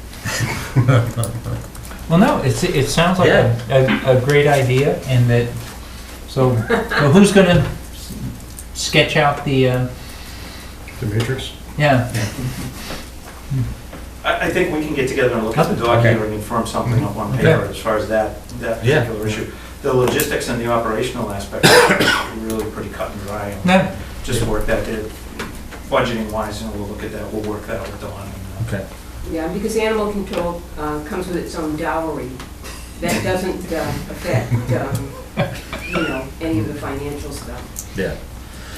No, I think it makes good Nothing would sense. change with the licensing or any No, of that. I mean, The way we that's- reoperate would be exactly the Yes, same. I would work with Pam on that, and in terms of writing citations for failure to license or, That would you also. know, whatever. Okay. It may make sense that the official changeover, if you were to vote for it, would coincide with the new fiscal year. That would give. Yeah, oh, that was what we had sort of thought, because Yeah. that way we have plenty of time to work out- try to work make out certain the that there's details. nothing Yeah. that we have not foreseen. Okay. No, that sounds good. yeah, so we need a motion? Not yet. No, All right, No, so wait because till- we're okay. asking to come back with the proposal. and Then then- we'll make the motion. Great, Okay. Thanks. all right, well then, thanks very much. Next item on our agenda is the town administrator report. And the always anticipated update on that. The update on Minuteman will be very brief, in less than a minute. I did attend a meeting this past Monday, which I anticipated would provide a fairly significant update on what we're looking at for cost for the various options.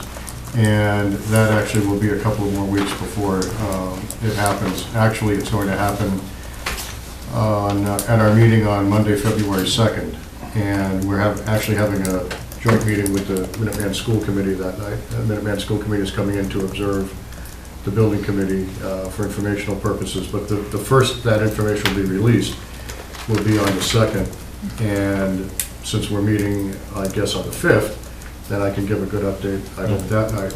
And then on the 6th, there is a governmental breakfast at Minuteman, where all the town managers, administrators, and boards of selectmen and FinCom are invited to attend. And there'll be actually the real official public rollout of all the information at that point. So things are gonna start happening pretty quickly. And once that happens, we've been assured that the building committee will be meeting every other week. So that's the Minuteman update. Actually, did Susan leave? Okay. I was gonna just circle through it. So I can report that Susan and our building official, Mike Savageau, did do their follow-up inspection at 23 Harvard Road relative to the what was requested of the owner of the horse that had been getting loose. And they both confirmed that what was committed to be done has been done relative to the chaining of the gates and so forth. So they both gave a positive response to that. Great, and no incidents? No incidents that we're aware of. Great. No, it's All right. Good. Well, that's also good news. Yeah. Then finally, we have the update on the no parking signs on Green Road. I think we got into it briefly last night at the Tri-Town meeting, but what was done was we did have the DPW go up and put up the stakes where the chief had put the orange dots as a visual aid, and I have to say, in my opinion, they're an extremely effective visual aid, no matter whose idea it was. We're not exactly sure whose idea it was, but whoever had it was a really good idea. When I drove down with Linda and we took a look at it, and this is exactly what I said last night, my first reaction was, wow, that's a lot of stakes. And I'm sure that it's probably the optimum solution to have the stakes that close, but I'm wondering if we might be able to do something a little looser than that and see how it works. But I have viewed it, I think, I would definitely say that the spacing of the stakes is inconsistent, which is not a criticism. I mean, when you're walking and you've got a spray can, you know, we didn't have a measuring tape, so, you know, the chief would spray every once in a while where it felt like it was the right place to put something. So I guess the board has the option to go with what exactly is there right now, or do something lesser, whether it is spreading the stakes out, the signs out a bit more, and or starting with in a phased approach, one side of the street, or doing both at the same time. My input to the board is that, you know, from my perspective, when I initiated this, I personally didn't think we were trying to address the parking situation at the high school as much as we were trying to deal with the public safety situation of trying to safely get a public safety vehicle such as an ambulance or a fire truck down Green Road, so that we could quickly get to any resident that needed that service. So I don't honestly know if only having a parking ban on one side or not would solve for that. But it's something that the board may want to consider as a phased approach. So I think your options are a phased approach on the school side, or go with the signs on both sides. And if you do, are they spaced out as they are now, or spaced further out? And I think, do they need to go all the way up to the two houses on Green Road? I think those are the answers. I mean, those are the questions that you have in front of you. I think we should have the school pay for 21 signs and then put up maybe 3 or 4. And then resell them to other towns. But, because we have Main Street.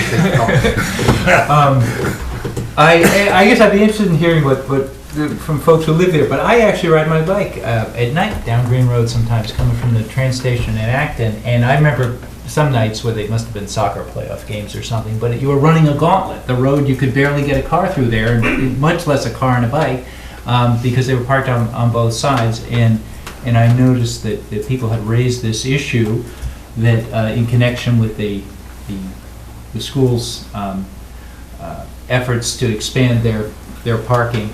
And so I think that it seems to me at a minimum we should have some signage on the the school side saying no parking, but I think it could be something that could be handled with just a couple of signs. And I also, I guess this prompted me to look through our regulations, and these parking tickets sort of require a little infrastructure we don't necessarily have in terms of a sort of a parking ticket agent or something, and that's kind of what's contemplated. I can I can give you the history of that. I think I can do this off the top of my head. At special town meeting on December 5th, 1989, the town adopted a Mass General law, and I can't make the citation, I don't have the Mass General law in front of me, that gave the town the authority basically to offer parking ticket fines, or fines for illegal parking. And it specifically designated that either the town clerk or the town collector would be the person who would be the parking clerk. And the parking clerk would be the person who would hear an appeal if someone had an appeal of their ticket. And so the town voted, or the Board of Selectmen actually voted to appoint the collector at the time as the parking clerk. And that collector has since retired. So I think up until now, there had been a general assumption that it went with the position, but I have seen no evidence of that. So it would be my strong suggestion that at our next meeting, the Board of Selectmen officially appoint a parking clerk, which presumably would be our current collector. And then you would certainly have the right to appoint it as a function of the position. So when we have the inevitable turnover, that doesn't get overlooked.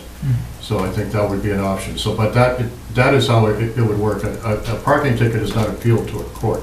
A parking ticket is appealed to the local parking clerk.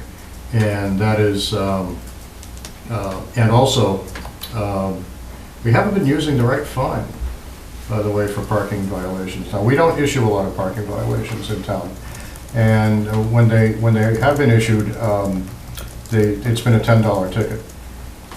So I guess people have me to blame for this, but when I went back and looked through through our code, I learned we actually are supposed to be issuing $20 tickets for parking. So anybody who did get a parking ticket got a break, I guess. But we have updated that procedure, so now any tickets going forward would be $20. And so I guess theoretically, maybe someone might be more likely to appeal a $20 ticket than a $10 ticket, but it does cause you to take time out of work and so forth. But you know, people may wish to do that. So I think all the more reason, if we're going to be putting up some number of signs that are new, then I think all the more reason to make sure that we've got the parking clerk in place. Folks who live in the area, I guess, what are your thoughts on no parking on one side of the road? I mean, how does that strike people? I mean, is that a good idea, or? Yeah, I think so. We collectively talked about it as a neighborhood. We were definitely for less signs. We are definitely for parking on one side of the street. Our concern too is, I think in general, the lower half, we don't necessarily mind that overflow parking. It's, high volume events, usually at night. It's not a tremendous inconvenience to any of us. And if I'm speaking out of turn, please, correct me. But so, I think we'd like to start with, certainly just one side of the road. I think the school side makes sense, because if you are looking at getting, emergency vehicles, it makes sense that they could have, unfettered access into anybody's driveway. And there's really no houses that are on the school side of the street that would be impacted by those signs. So, and as my neighbor Marlene's has said, if it's not working, we can always add more signs. It's hard to take those signs down, right? So that's, I think, I don't know if anybody else has anything to add. Well, I also, just over the past few weeks since... I'm sorry, your name? Sorry, Marlene Franklin, Green Road. Just over the past few weeks since the state went up, I've been very cognizant as I'm driving through other cities and towns to see what they're doing with their signs. And like down at Walden Pond in Concord with 126, where they have extreme overflow issues in the summer, their signs are at least 100 feet apart, if not more. Maynard High School, right on 117, where they have overflow issues, they have 2 signs on one side of the street and none on the other. Even in Bolton, where there are overflow issues in other areas, down at the soccer fields on Forbush, there's a few signs on one side of the street and 1 sign on the other. At the Holy Trinity Church, there are 2 signs on one side of the street, none on the other. And at the baseball fields, there are no signs. So I just think when you take that into consideration, 23 signs is just clearly excessive and unnecessary. Oh yeah, no. I think once with the visual aid, I think everyone's pretty much in agreement on that. Start with a few well-placed signs, and if it works, problem solved. And if it doesn't, then you add them as needed. No, I agree with Don. I've driven up and down Green Road, and I would agree that the number of signs now that the poles are in is excessive. And I would also support, just doing it on the school side to start with and see how that works. To your point, you can always do more if that's the case. But I think, a phased-in approach, if that works, I think, should be sufficient. And as a separate discussion, probably not for tonight, quite frankly, when we realized that we weren't charging the right amount of fine, I think $20 is too low. And we should up that amount anyway, but that's a separate discussion for another night. And as far as, the logistics of it, wherever the 2 end signs go, we could have, say, no parking with the arrows pointing from the left and the right. Yeah. And then, whatever the number of signs are, between those 2 signs, we would say no parking with arrows going in both directions. Again, however many signs that would be, I think that would be the best visual we could give people that they're, you know, if they're not supposed to park there. So this is great, and want to thank you guys for taking our, you know, our feedback under consideration. So far, we still haven't quantified the number of signs that it should be. How do we go about sort of doing that? So I guess if I'm hearing you correctly, that we're not going to be putting any no parking signs on the house side of the street or the right side of the street as you're heading away from 117. Is that correct? We're not, that's... Right. I think that's what we've been talking about. I don't know, are you... Yeah, I mean, I just see that people are just gonna say, I'll just, instead of parking on the school side, I'll park on the other side, but, I mean, we're only blocking one half then instead of setting up the going, so it's, we can certainly start there, and if it continues to be an issue, then, The residents have never had a problem with people parking on Green Road. We've never complained about that, because we understand that the alternative is, a proposed parking lot at the old tennis courts, which we are vehemently opposed to. Yeah. Dave Bedard, I live on Green Road. Let's not forget that these issues, to me, observationally, they're very much connected to the tennis court and the repurposing of the tennis court. I think this overflow of no parking signs in terms of trying to get no parking on the street is potentially directly linked to the school wanting to take the old tennis court and put parking lot in there, okay?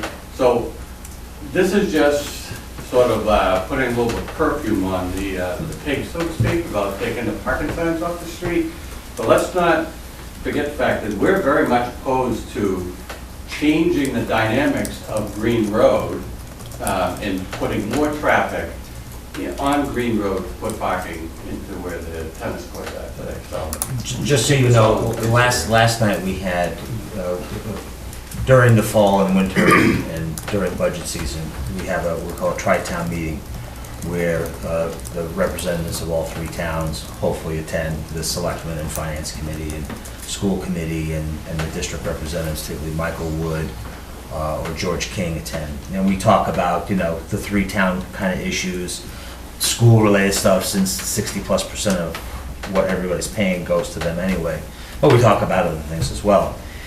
And one of the topics that I put on the agenda for last night's meeting was to talk with the district and Michael about this particular situation. And, looking at all alternatives for additional parking. Because, I I work from home and I go through town, during the day, all kinds of hours. And during the day, normal school business, they're pretty much at capacity. They're pretty close to capacity now. And we're talking about potential school expansion and what's going to happen with potentially more students coming in and all of this, which of course over time will put an increased burden and pressure on parking anyway. So we expressed our concerns, your concerns about the ingress and egress of if they were to do something with that particular parcel with tennis courts, of putting in additional parking, which is one option, that to look at not doing another egress on Green Road. And just as just for your benefit, Green Road, we have a scenic road bylaw in town, and Green Road is one of those roads that's designated as a scenic road. Now, what that means is that when anyone wants to either cut trees down in the right-of-way or take down a stone wall, there has to be a joint hearing between the planning board and the tree warden to discuss that, plus probably if that site were chosen, there would be a site plan review, which many of the boards, including the Board of Selectmen, would be involved in. So, and decisions of the tree warden can be appealed to the Board of Selectmen. Right, so we made it very clear to Michael that at least I said it at Stan Wysocki as one selectman, because we haven't necessarily discussed it as a board, would be opposed to having any additional ingress or egress if they use that plot of land for more parking. That it would be better suited to do some work with the existing entrance into the school that's off of Green Road to deal with that, as opposed to doing another curb cut. So we've already expressed that to Michael. He is looking at some alternatives, but, I think, I don't think it would be a popular option to cut through to Green Road to get to that parcel if that's where the ultimate place. So, your concerns are noted, and we're certainly bringing that forward to Michael Wood. I'm sorry, the other options that the superintendent talked about was, I guess, some of the grassy area in the front closer to 117 to expand parking into there. And that he also said that they were looking at sort of a wooded area near the new tennis courts, that they had potential to expand, I guess, what's the student parking They had now. one time it told us, though, when we did a site walk, and correct me if I'm wrong, Don, because I thought that was off limits, that was like a wetlands part that, I thought when we did the site walk, I was trying to remember, I thought it was off limits. I couldn't remember if it was due to a wetland or if it was due to a septic being over there, but. I think the backup septic is like in the, as you're, it's as you're looking at the school, it's to the left, it's the very far part of the grassy area, and they're looking at the right side of where the present school sign is. Yeah. But you're right, at the time, I walked away with the understanding that wasn't a viable option. Right, and so that cuts it down. I don't know if he was, why he was proposing that, because it was very clear, at least to me, that was not necessarily an option. Yeah. So, and we know that the town has, I mean, to a certain extent, the decisions that get made there are his and the school committee, so we're trying to work with them too to.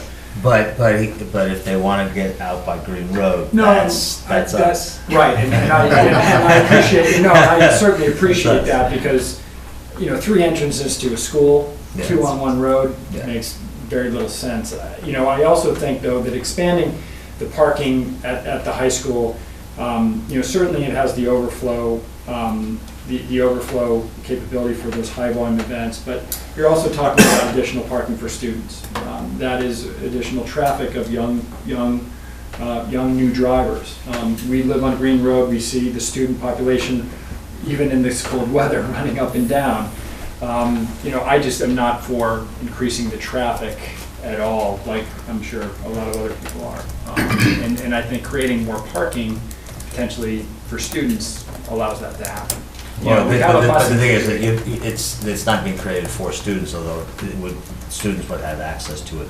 But the thing is, they could limit the number of spaces that students could have. I mean, they issue, the little thing that goes in the window. Right.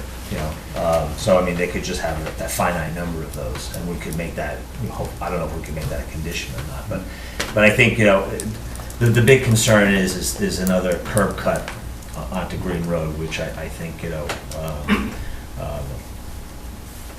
I don't see that as a good solution. I think there are other better solutions if they want to utilize that parcel with the existing ingress and egress that they already have. And you talked about Green Road being a scenic road, so if they were to do, if worst came to worst and they were to go ahead with something like that, which we hope they don't, but they make an entrance or a driveway up to those tennis courts, how far in does that scenic road go if they're not touching trees on the side of the road? Do you understand what I'm saying? The right-of-way is just essentially between the stone walls. So it was. So if they're cutting down trees that are beyond that, we have no, that doesn't fall within the scenic. No. Road. I think they might still have to come to us for site plan review, but it's to Larry's point, it's within the boundaries of stone wall and the right of way. So those old roads, it's like 31 feet, 2 rods when they were laid out. I'm not sure where the stone wall is. Which one you're referring to? No, it's if you're cutting down trees or removing the stone wall. But I think when you see those old roads, it's that width. It's those stone walls are in many cases 31 feet apart because that's how wide the roads were when they laid them out. And one of your points is really important to remember. As far as the 4 corners of the school property, the Board of Selectmen don't have any jurisdiction over what they do within that, but they do have jurisdiction beyond that. Yeah, I understand. Chief? Just a concern regarding sign placement. I would strongly recommend maintaining the no parking signs from the corner of the wooded area from where 117 intersection, roughly both sides up to where the driveway is, because we consider that the choke point. The road is very narrow there. You have vehicles that are exiting Green Road out onto 117. On major events there, people park on that corner. So it obstructs the vision of cars both turning in and exiting there. So I know you were talking about one side or the other. I would strongly recommend that wooded section on the corner up to the driveway remain posted both sides. Because I know what's going to happen there if it's not. So- If cars parked there, they're going to obstruct the vision of the turn. And there are no houses in that area. It's a wooded area. Right. The, Right in front of it. no, I mean, maybe the thing to do is, I don't know if we go pull, you wanna go, oh, you're leaving, Doug, you gotta go pull stakes. I may not be available to pull stakes. But, yeah, no, because to your point, I think that that area doesn't impact residents and is something that, particularly somebody out of town, it's like, oh, I'm coming here for a soccer That's the game. area where we have the Yeah. concerns, especially for emergency vehicles trying to turn. Yeah. They're all coming from the downtown area, trying to turn into there. They do park all the way around that corner on the major events. So for that particular area, I would recommend keeping it posted both sides. Maybe we can go back out and redo stuff again and see what people. We could do a new layout. Can the residents come with you this time? Can the residents come when you're restaking it again? Residents are always welcome. You had talked about the fact that the parking, we don't do much ticketing and parking in town, and then when it was $10, it should be 20. Is there any thought that if you do put no parking sign on the school side, that you actually increase the parking fine so it's extremely egregious?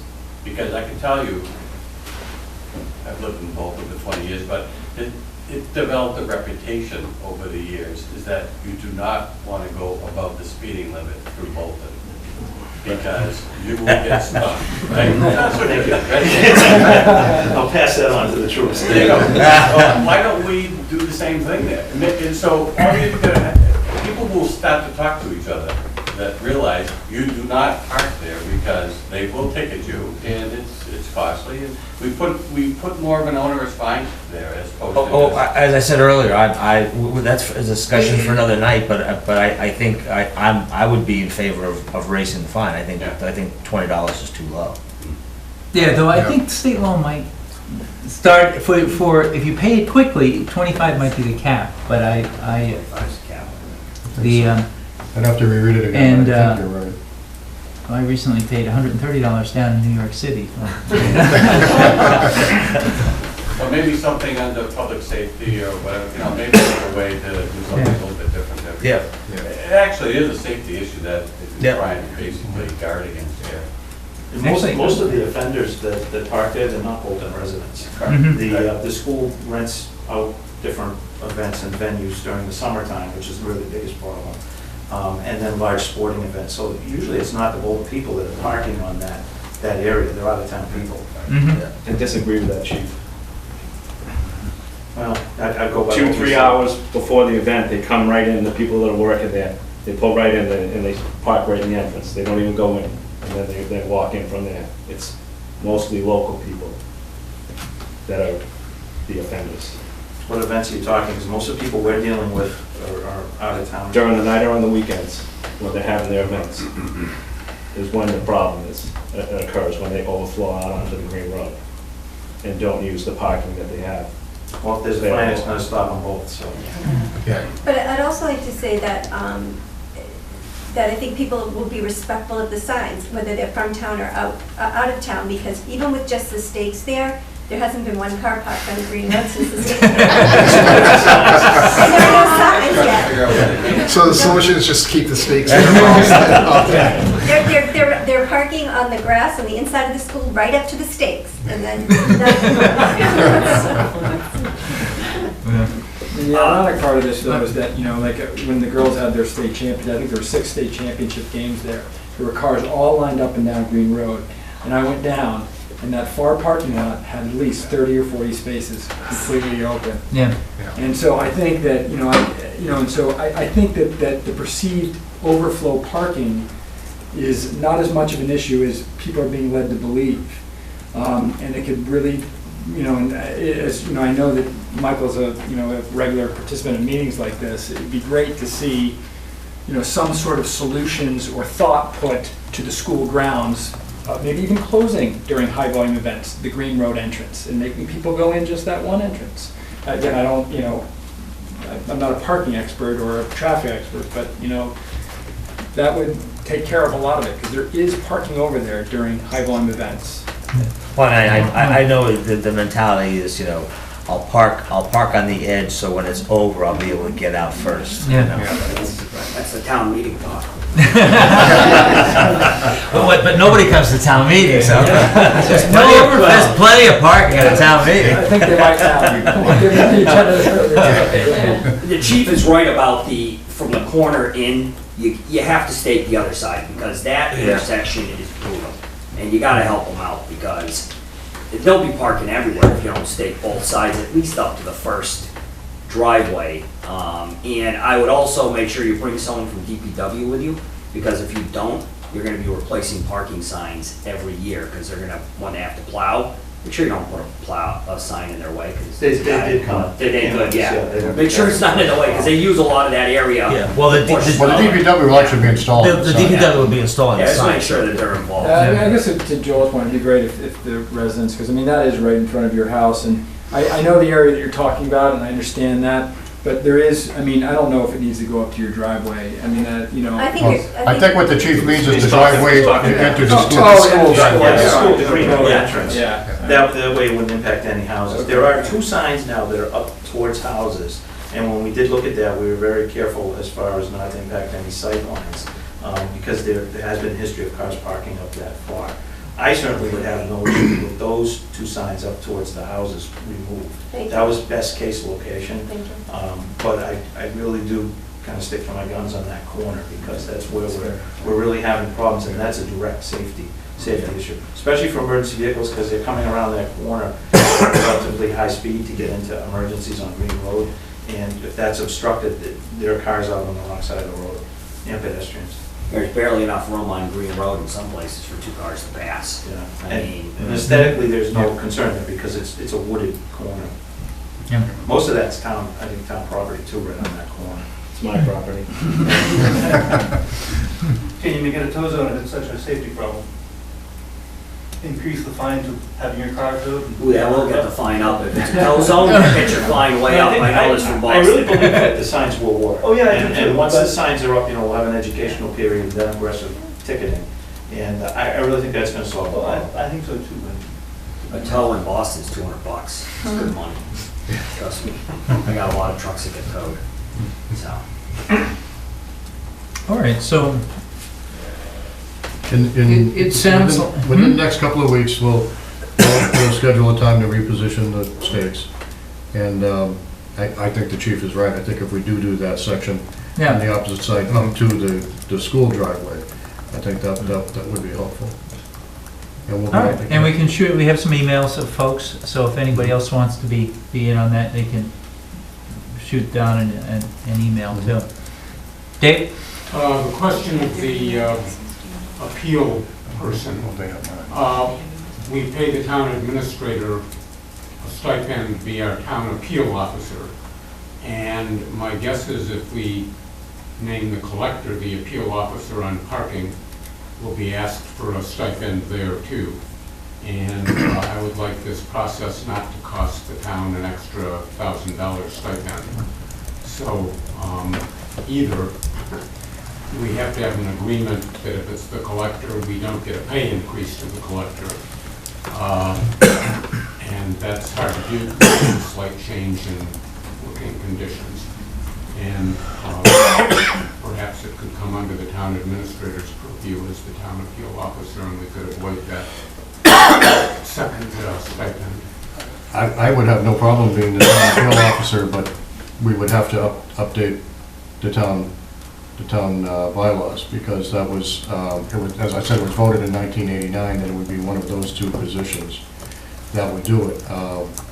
And Collector or town clerk. town clerk? Hello, Pam, you want a stipend? Oh, no stipend. You want extra work, but no stipend. That's Dave's idea. That position's been doing it for free all these years. I don't think it's gonna. Huh? That position's been doing it for free for all these years. Yeah, it has. There's maybe. The collector's been assuming that Yeah. it's her job anyway, so. This is. So now you let it's no change. cat out of the bag. But those tickets will pay for themselves. I so. think Can we erase that video? it should be resolved without a $1,000 stipend. All right. We'll solve one problem at a time. All right, the next item on our agenda is Thank you. Board of Selectmen's business, specifically the recall bylaw draft.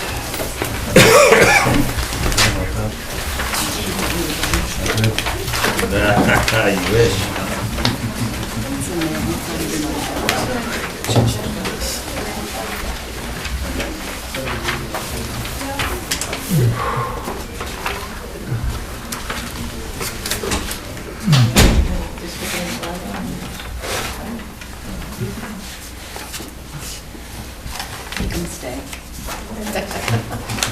So we had, let's see, some of these edits are actually a little confusing.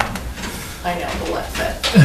Because we had sort of different That last. conventions for what we were adding and subtracting, I think.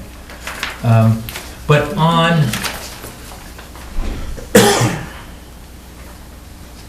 we had talked about potentially adding, on the statement of grounds,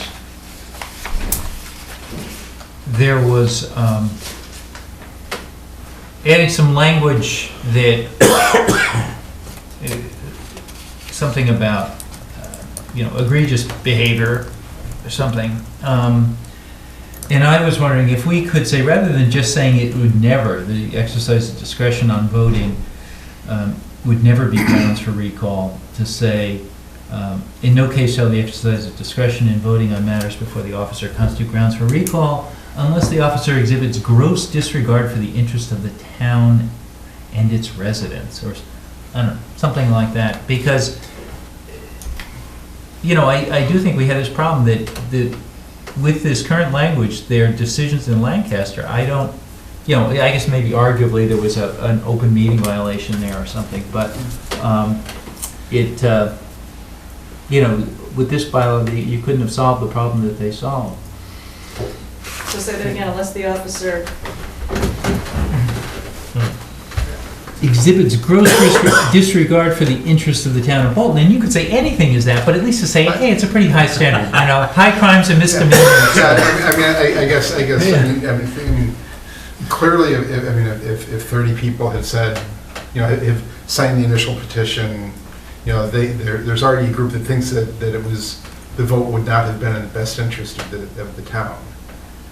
That it would fall under your additional caveat there. I'm not sure that it's. Well, no, the caveat is opening it up, because right now, you can't say, as long as you haven't violated the open meeting law or anything, it's like you can, you have any crazy votes you want. But then you're kind of assuming that you're now looking to get rid of at least two people. I mean, if the vote's 2-1, and the 2 is the vote that you think is not in the best interest of the town, I mean, Well, it depends on your board. Sometimes it could be 3, I guess. Well, true, but I'm saying though, if it's one person who votes against something and they lose, it doesn't matter. But this would come into play if 2 members of the board, because now something's been voted in, and there's always somebody in town that doesn't like what we vote, no matter which way we go. So I mean, you could get 30 people who didn't like a vote. Yeah, no, that's you make a good point. You make a good point. So I guess, and we discussed, I mean, should that even be in there in the first place? And should there be anything in there about not being, you know? Well, I mean, the suggestion Dave had last time was, and you said most towns leave it pretty open, right? But to say maybe you bump up the petition to 20%, but leave it open, or maybe this could be a mixture, saying the reasons for which a recall may be initiated include, and then have the sort of the big four here, and then don't have anything else, so that you've got a vote could become a basis, but that from the tone of it, Right, I mean, it's no longer limited to, but it now includes, but it wouldn't preclude. You know, if 30 people and then another 20% of the town really want to get rid of somebody, you know, they can do it. Mm-hmm. If you say may include but are not limited to, then that's almost paramount to having nothing, because you're saying these are some factors. I don't know that it's nothing. I mean, because it's sort of saying, if you're looking at it and you say, hey, well, you know, we didn't like your, I don't know, I think it's better than just being. I mean, are these other towns completely silent, or they just say? Right down, they were. Eight out of 9 towns were completely silent. Had stake in the I ground. think we should be the 10th or the 9th out of 10 towns and be completely silent. If 20% of the registered voters, 700, I've got a lot of, I've gathered more signatures on petitions than anyone in Bolton ever has. And if you can get 700 voters to sign a recall, you ought to have a vote on it. And I don't think we need grounds, and I think the other towns have shown that. And you're inviting litigation if you've got these. Someone will say, you can't have a recall, and he'll tie it up in court by the time his term is done, you know. And Who would care that much? But yes, I disagree. The office holders would care that much. And you know, some of them would have the means to string you out for the rest of the term. So I just think we should follow the standard that most of these towns do, but have a very high bar. And I think 20% or roughly 700 signatures, that's a really high bar. You've got to have a lot of people who really strongly feel this man or woman should be taken out of office. It's just the morning at the transfer station. No, it is not. The morning at the transfer station might get you 35 or so. Well, especially in this one. It is 2 weeks. Every hour that the transfer station is open to get 220 signatures. An accomplishment anyway. I'm not necessarily in favor of leaving it totally silent. I think including these that say would include or can include or whatever you want to do to sort of leave it open-ended, to at least give people, you know, some sense of the potential severity of what they're potentially going to do. You know, I think, you know, if some people don't particularly care for some vote that we do here, I think it would be rather difficult unless it was a really egregious vote that got put in where, you know, you'd get your 20% or 700 people to want to kick the bum out. But I think we should leave something in there, because I think it's, you know, other than that, you know, don't never say never, you know. For some innocuous vote we take, you know, there's a whole bunch of people that don't like it. I will say too, the sample of towns is not very valid per se, because these are only the towns that have their bylaws online. So I mean, it's a small sample yes, size. it's a small sample, but it's, you know, who knows what else is out there. Mm-hmm. But there were some trends within the sample, but it's a small sample. Yes, but it was a small sample.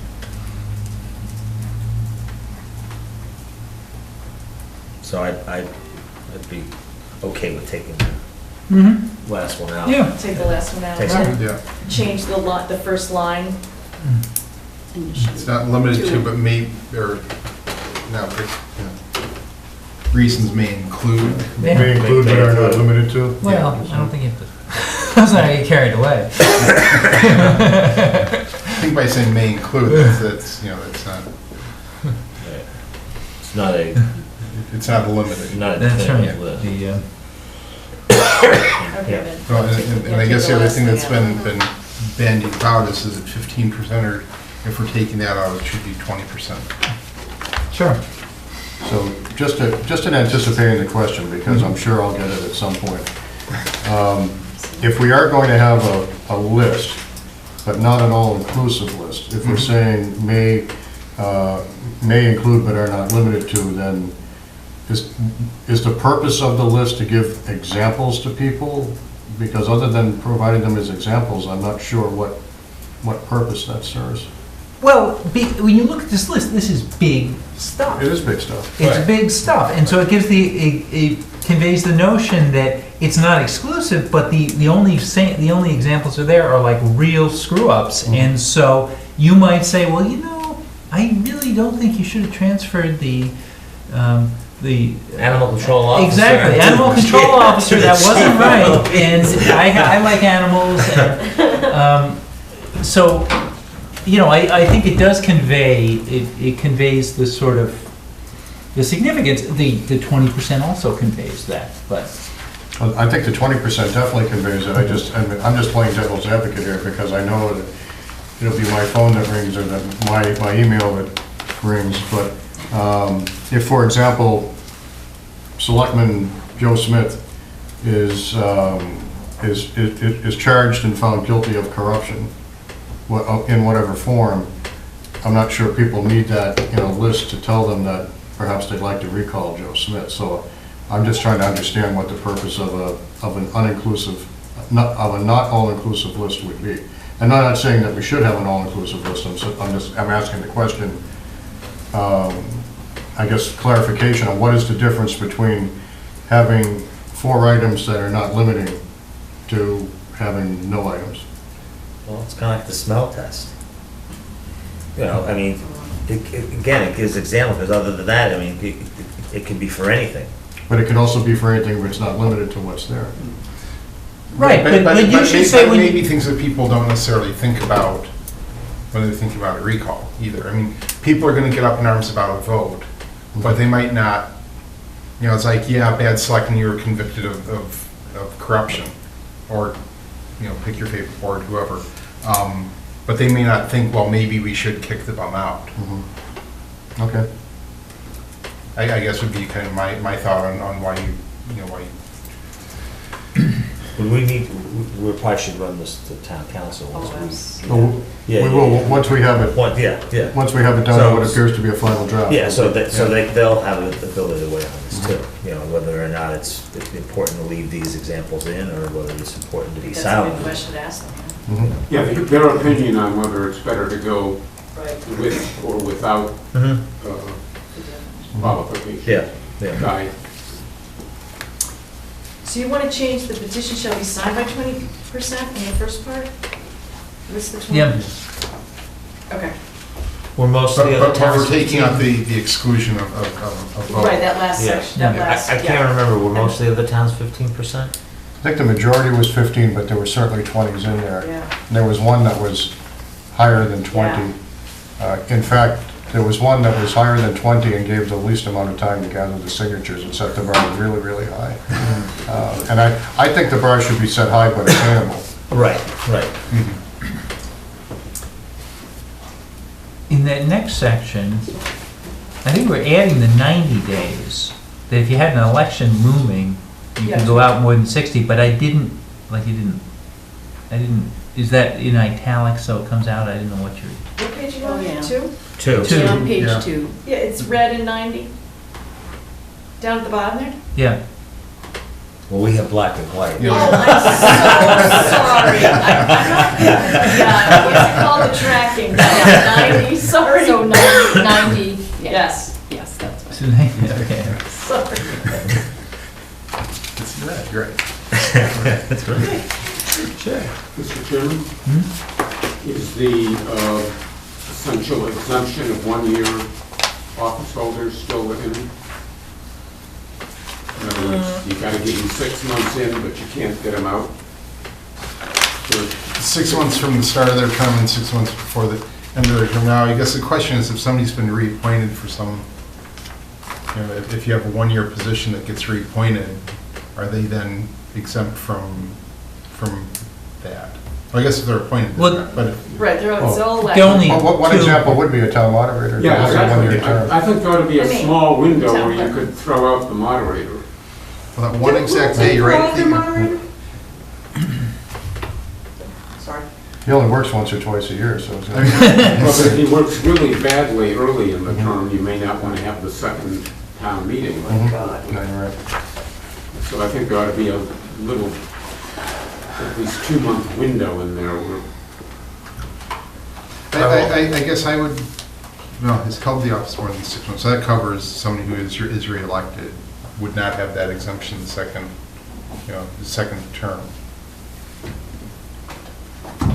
So the moderator is the only one that's elected yearly, right? And the town clerk. The town clerk. they're pretty dangerous. So, I mean, I think of both those, I'm not, it would cover the first 6 months after they're initially elected.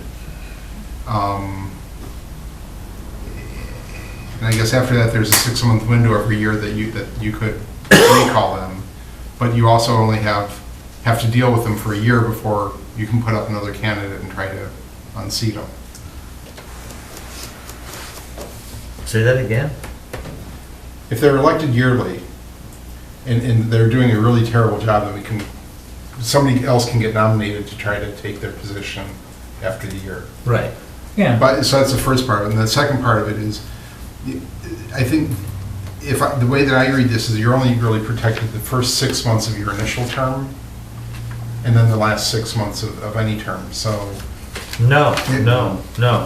Yeah. You're protected for, no, you should be, if you have a multi-year term, you're protected for the first 6 months. Yeah. And then after that, swing away. It doesn't matter. If you have a 3-year term, it's 6 months and a day onward till. Right. But it has But this. this is for the 1-year terms, for the moderator and the town clerk, it's the first 6 months that they hold the office. They're immune. They're immune. And then, by virtue of it being a 1-year term, They're- they're immune the next 6 months. But then if they're reelected, that next 6 months is not protected. Well, I think Because the- it's no I longer think- their initial. But I Stan, think what the about intent of this Stan's is to be missing bounded by language the here? term, not Has more than 6 how months many terms you remaining. have. So if you're a short timer, hey, like me maybe, you, No, because as a practical matter, you can't get all this stuff done in time. No, I understand, but I think correct me if I'm wrong, Mark, what you're saying is if it's a multi-year term, they're eligible to be kicked out after 6 months. Right. And any time after that, as long as they have more than 6 months left. Well, Right, yeah. right. Yeah. Yeah. So there's a 2-year vulnerability for a selectman. So on a Right. 3-year Yeah. term, you've got, but. But, 2 and years and no, 6 no, for a moderator, there's 2 years. none, but if, as a practical matter, the moderator's running for election right after town meeting, the annual meeting, and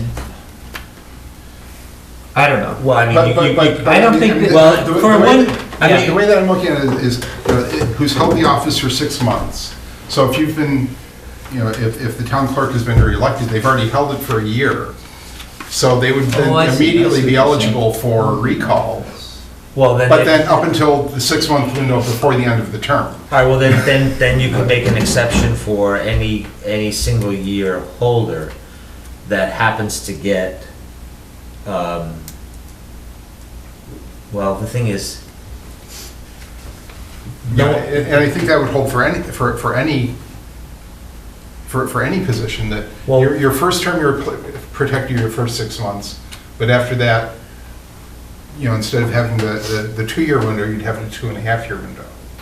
but if you win a tight race or a hotly contested race, even though you're on, it was a re-election, and your opponents hate you so much, and 20% of the town, they shouldn't be right after that election, even being able to recall you. I mean, because that was part of, I understand your point, it's like, you get a 6 month as a newbie, but I think it's 6 months after the voters have made a decision. So in the first paragraph, that we need to change who's held the office to the first 6 months of the term, of any term.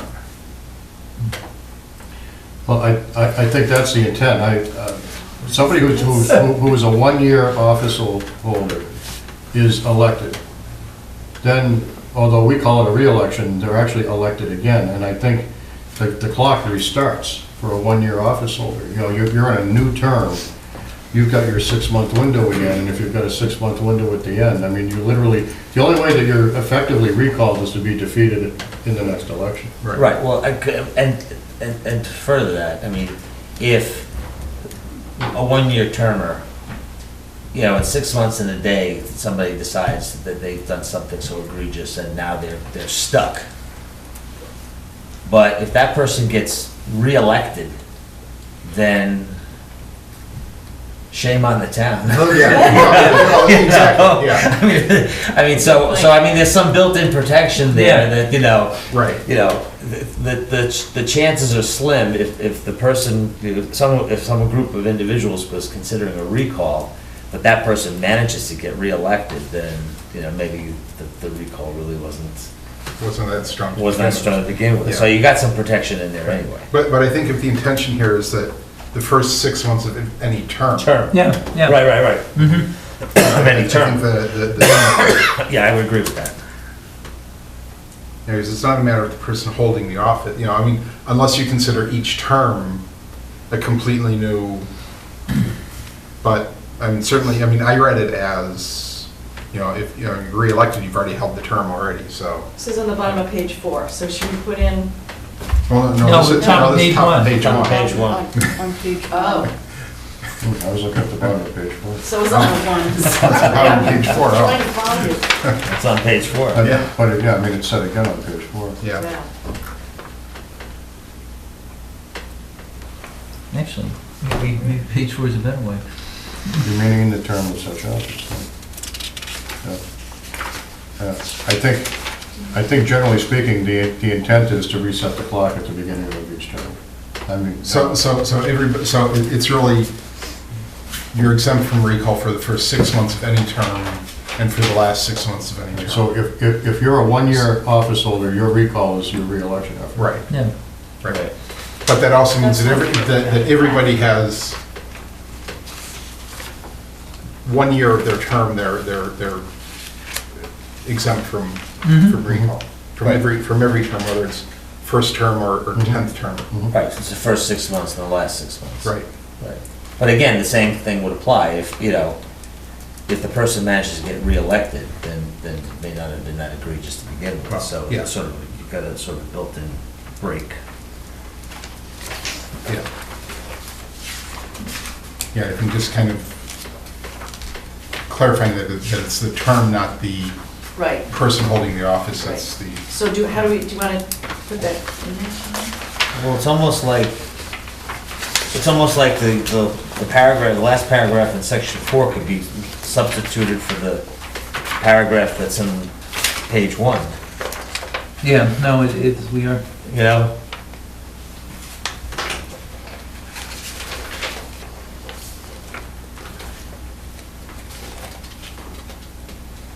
Because the one on 4 Well, but it doesn't have, I don't know. Yeah. We should only have to say it once, but Yeah. parts of both of those are. And I guess. Well, the thing is, the time restriction part, okay, that no person who has been removed from an office with 2 years, that can stay there. Yep. But then take the first part of that paragraph and move it up to the Graft front. it into the other one, Yeah. because it's a little clearer, it's after, yeah. Yeah. Mhm.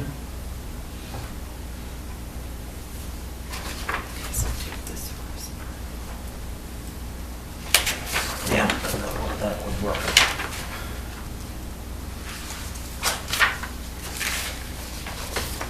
And anybody who's appointed to an office or to fill a vacancy has that, the same 6-month, Well, you're only appointed until the next election. Yeah. right.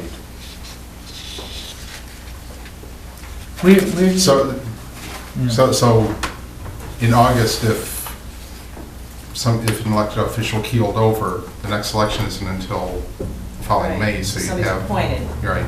But you give them 6 months though. Well, they've got the From 6 months when to they the end took of the the term, office. but then, so it is from when the person anybody takes a position. Okay. Yeah. Yeah. Okay. Boy, I'm gonna tell you, this is like the. So, what was the conclusion? What was the conclusion?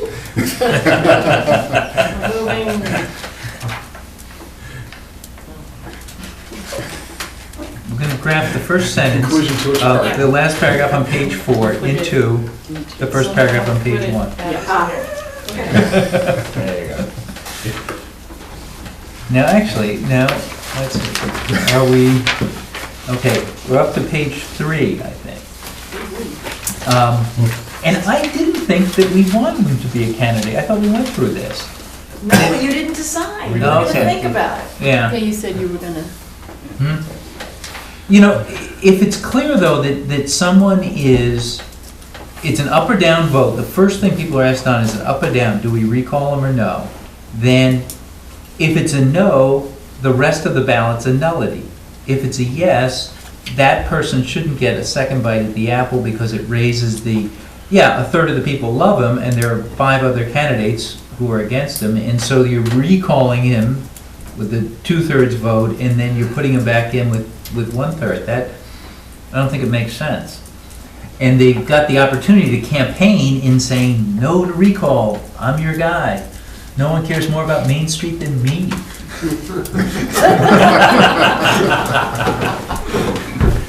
You're gonna lose that guy on Front Street.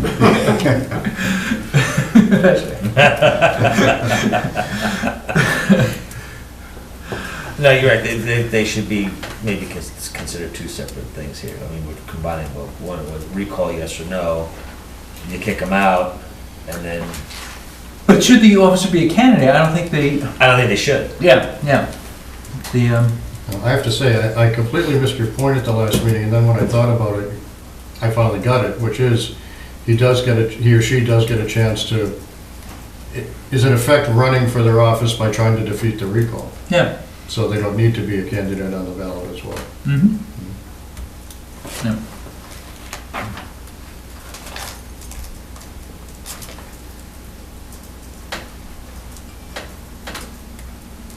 You didn't read my article.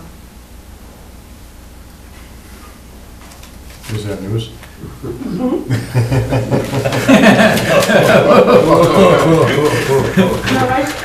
I sort of pointed that out, but maybe I didn't. Checking my town email.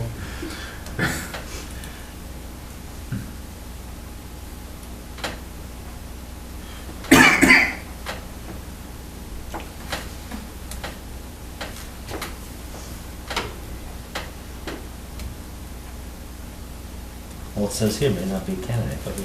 Well, these were like the alternatives.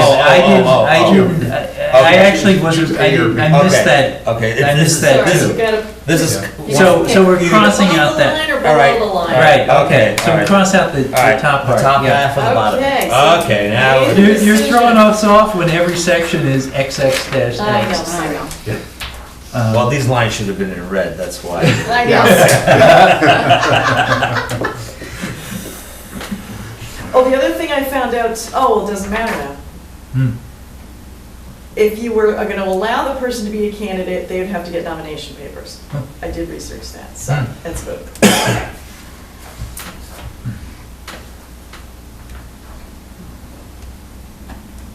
Okay. So do we have to add anything to the ballot section now? If, Hopefully you could figure that out without the red. Yeah. well, no, yeah, this, You can, down tracking. this was Yeah. clear. Yeah, the tracking here was clear. I don't think you do, because this takes care of it. It's, you don't necessarily. Yeah, no, I'm just, this, If the majority of votes cast on the recall question is in the affirmative, then the candidate who receives the highest number of votes in the special election vote shall be elected. Okay, that's right.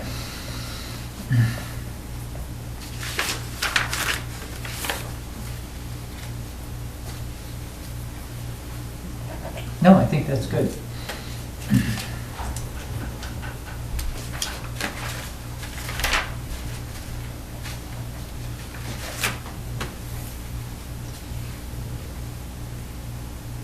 So you're okay with that ballots, those ballots?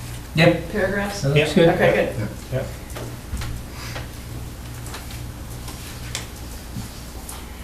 And I've got a new town council coming in to meet with me on the 22nd, so I can go over this, and we, not just me, we can go over That'd be great. with him while he's Yeah. there. That'd be great.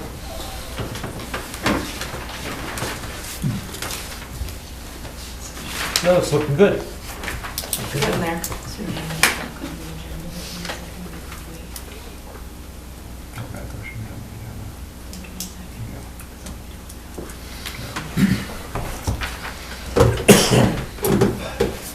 All right.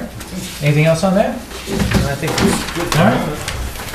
The next item on our agenda is review minutes. I don't know that we have any minutes. We actually do from May 1st, regular Ooh. session and executive session. Okay, I will move that we adopt the minutes from May 1st for regular and executive session.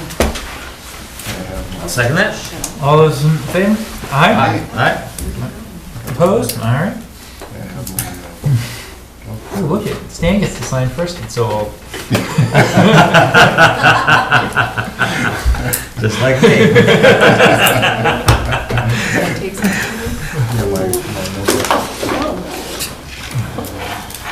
Okay, and with that, Yes, we have no executive session? So I would move we adjourn. I'll second that. All those in favor? Aye.